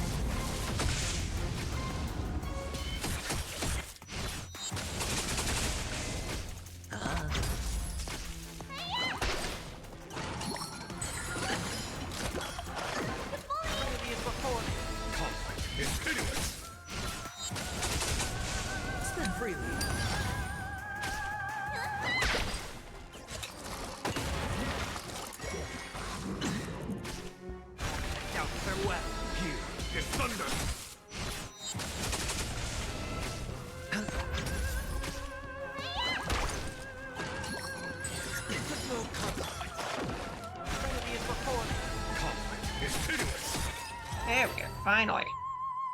Alas, they remain but slaves till the very end, with the illusion of freedom. Thus concludes the second act. Amidst an illusory harmony, Land of the Exiles charted its course toward becoming the planet of festivities. This is how Penacony fell under the family's control. Since the arrival of the Harmony, the Land of the Exiles has undergone dramatic changes, not all of which have proven beneficial. This guy really loves dramatic scenes. Bet he comes from a whole lineage of stage performers.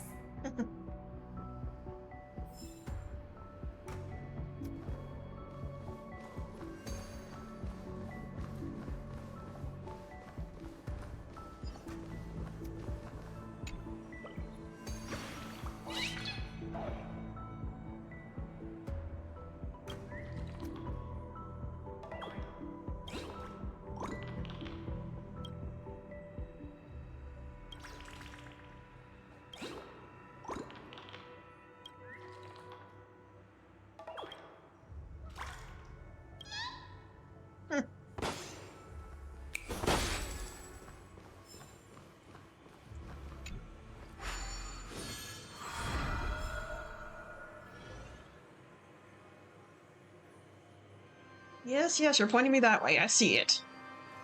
I'm still looking. They used the planetary rings to establish the law, forging a code of conduct among the masses. A grand lyre with black and white keys served as an instrument, while symbols of articulation and numerical notation took the form.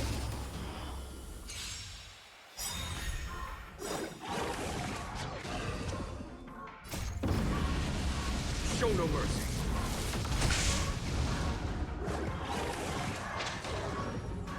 It's on me. Bust. Or maybe I'll take it all.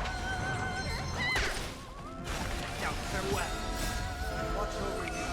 Guide you on your path. Here, in thunder.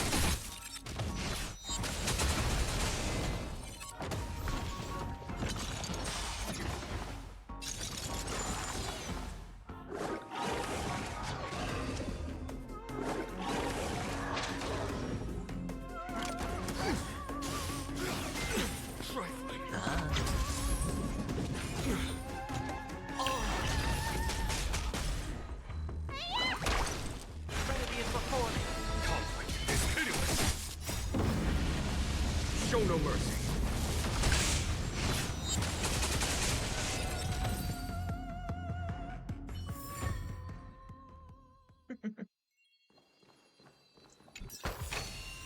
A reward with no risk? I'll take it.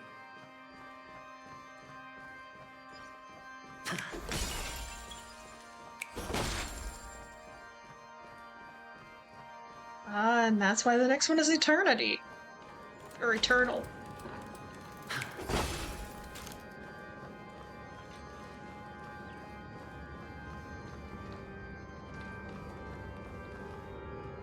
Back where I was, okay.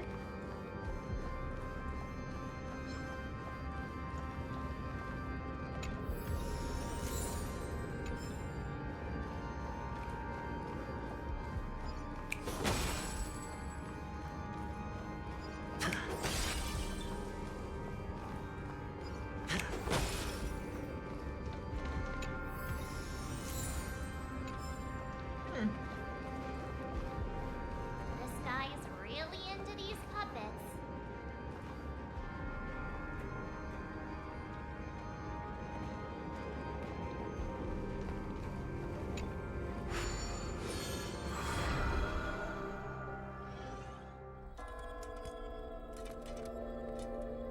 Ode to Order. Of course it's Order. Oh, I get it now. The last scene is all about singing the praises of the Order. And the atmosphere here is completely different from the previous two scenes. This is the concluding act of this play. I have showcased the past and present of Penacony, hoping that my desire for change resonates within you.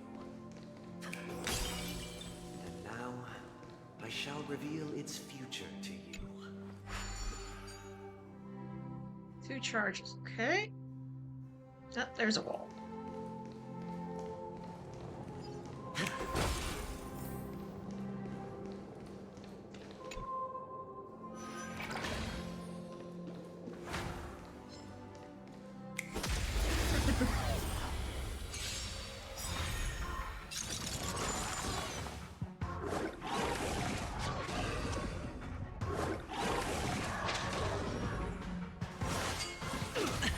It's on me.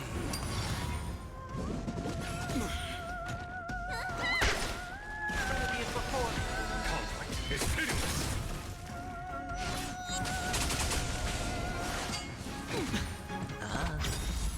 Bust. Or maybe I'll take it off. Out farewell. Watch over you. Guide you on your path. Here is thunder.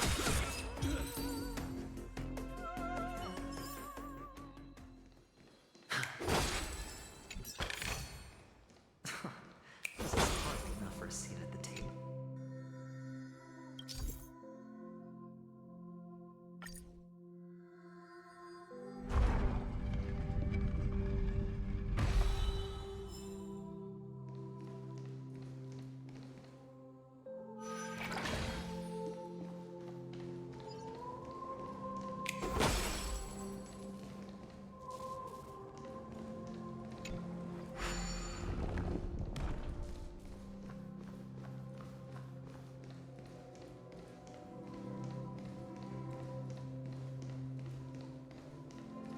Without a king, who shall bear responsibility for the people? If the people lack, we will make choices on their behalf and bear the responsibility. Dang it.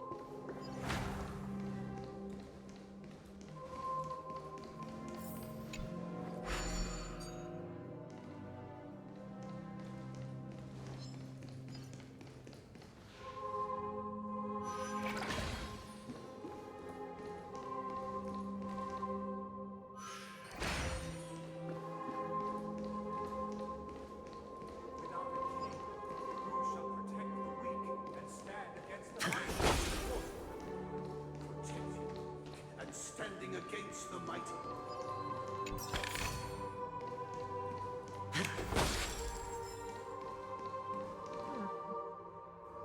Okay, there's a thing there I need to get first.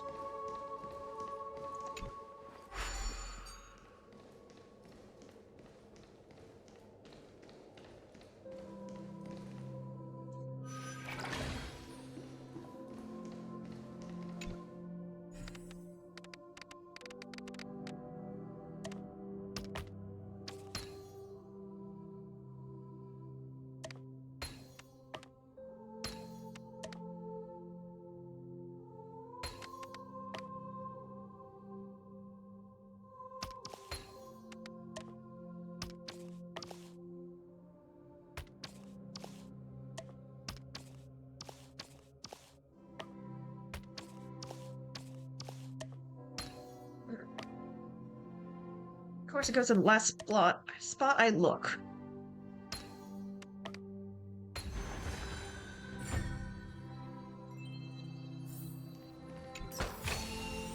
A reward with no risk? I'll take it.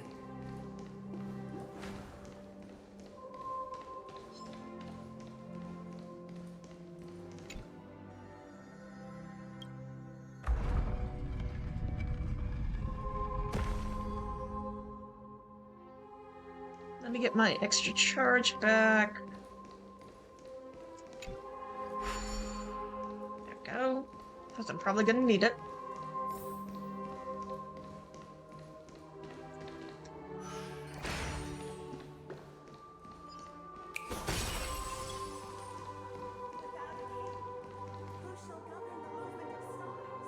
Before you arrive, everything followed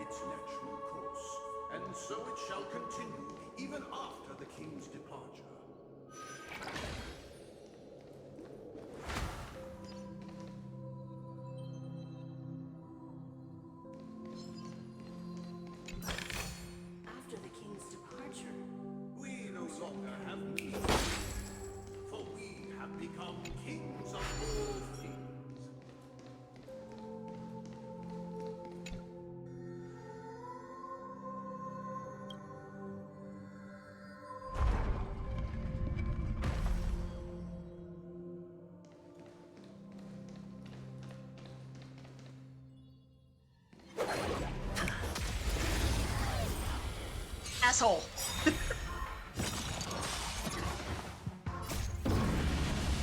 Show no mercy.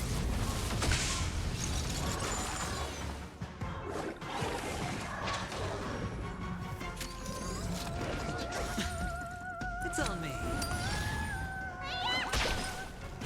Now, farewell. Conflict is pitiless.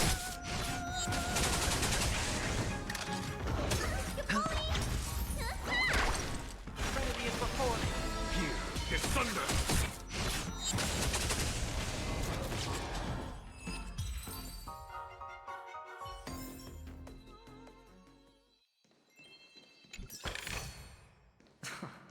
This is hardly enough for a seat at the table. There's a thing over here.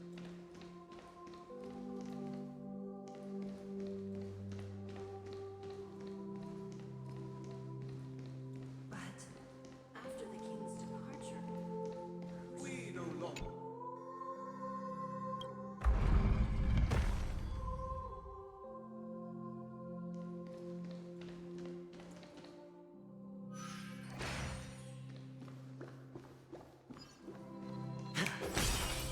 Oh, goody.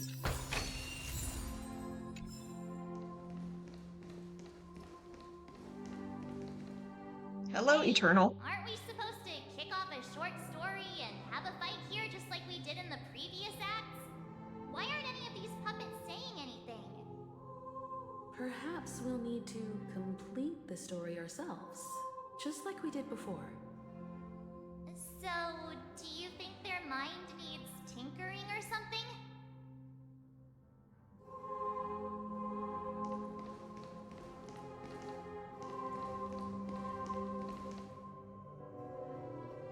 Okay.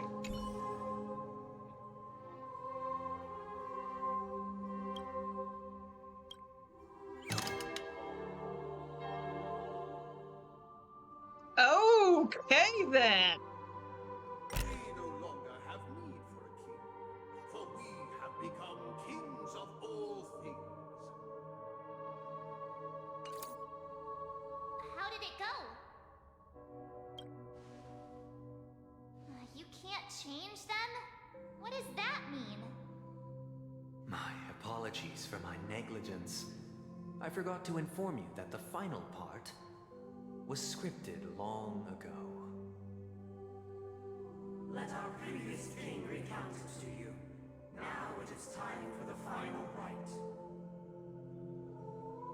Prepare for battle. Looks like we'll have to fight again.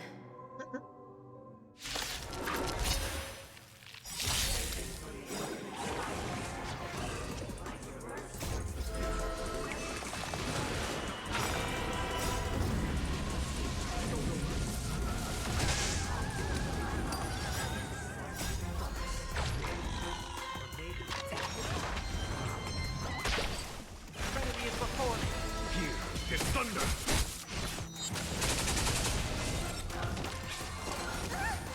Watch your head.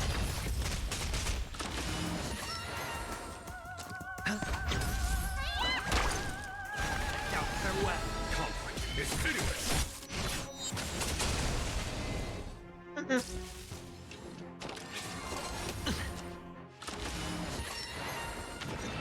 It's on me. Remedy is before me. Here is thunder.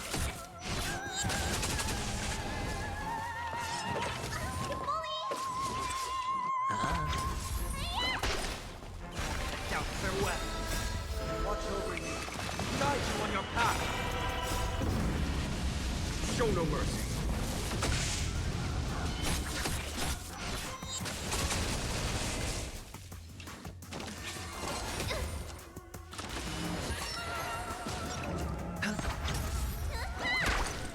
Remedy is before me.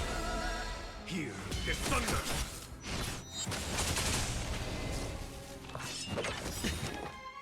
Bust. Or maybe I'll take it all.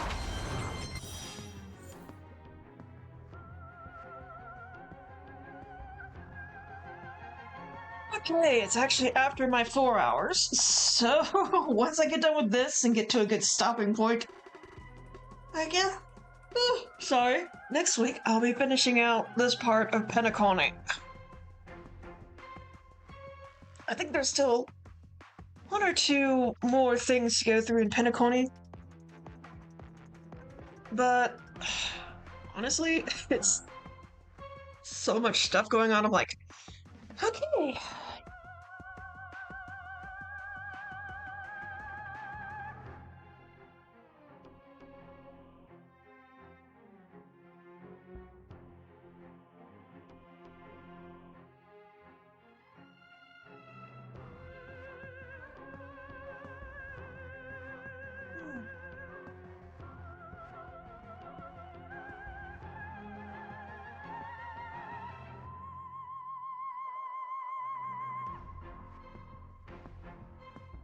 Alright, we're back.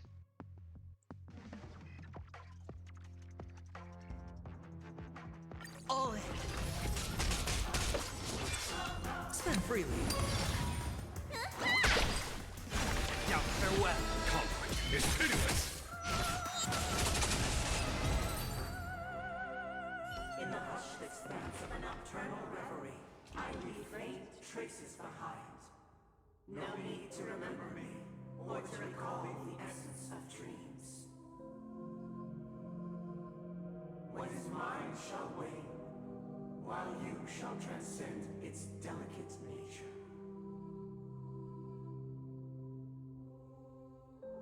This is the final scene. It's much more straightforward. He wants to expel the Harmony and establish an empire based on the Order.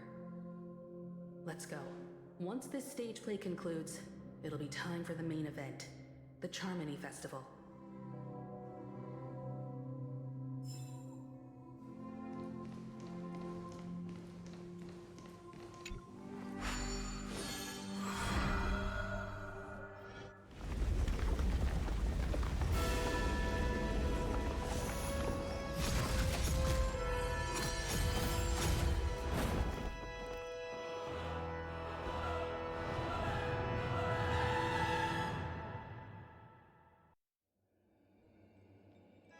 They imbued the world with meaning, perfecting all things in the heavens and on earth.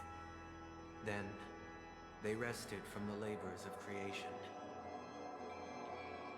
Yet, all beings cried out to Enna. Under the banner of the Order, you have defined all things in the cosmos.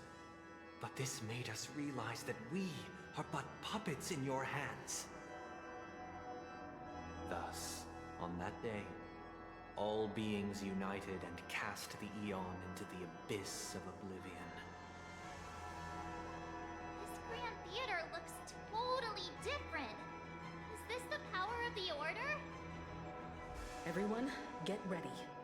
This could be a tough battle.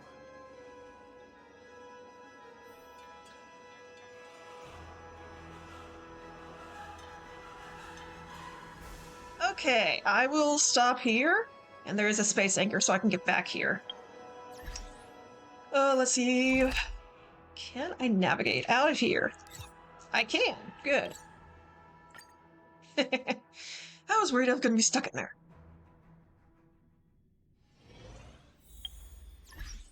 Okay.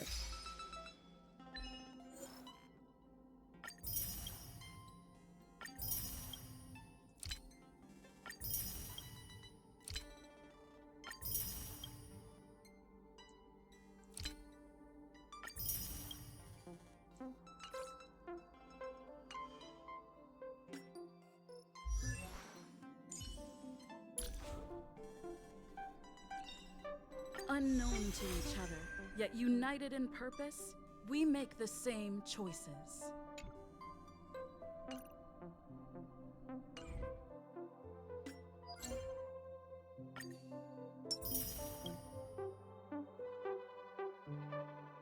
Oh, I can do that real quick. Omni synthesizer? Why not?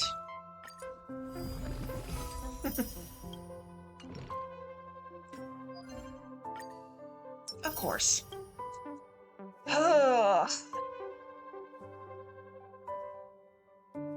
Okay, I just won't get my final points.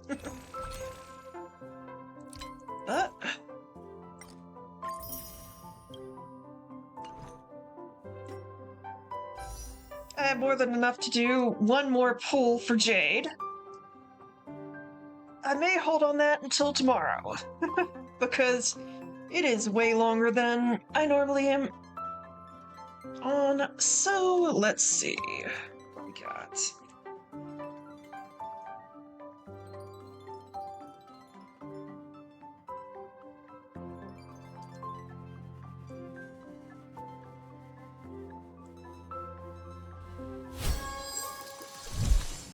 Let's see, if anyone has any ideas of who to raid out to, please let me know.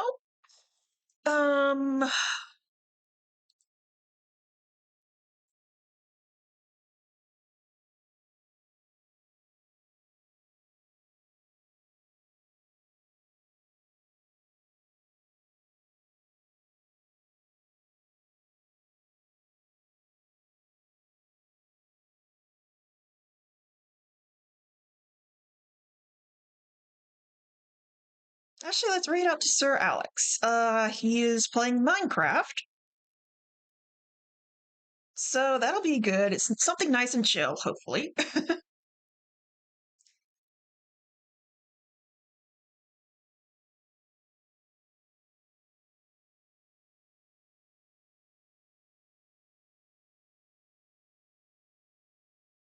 All right. So thank you everyone so much for coming in. Tomorrow I'll be doing more of my grinding and side questing stuff. And at the end I will do a pull for Jade. Hopefully I will be able to get her. And then I'll need to start working on getting Boot Hill, because I will get him over anyone else, even though Silverwolf is in that pull set as well. But anyways, thank you all so much for sticking with me, and I will see you all tomorrow night. Bye-bye!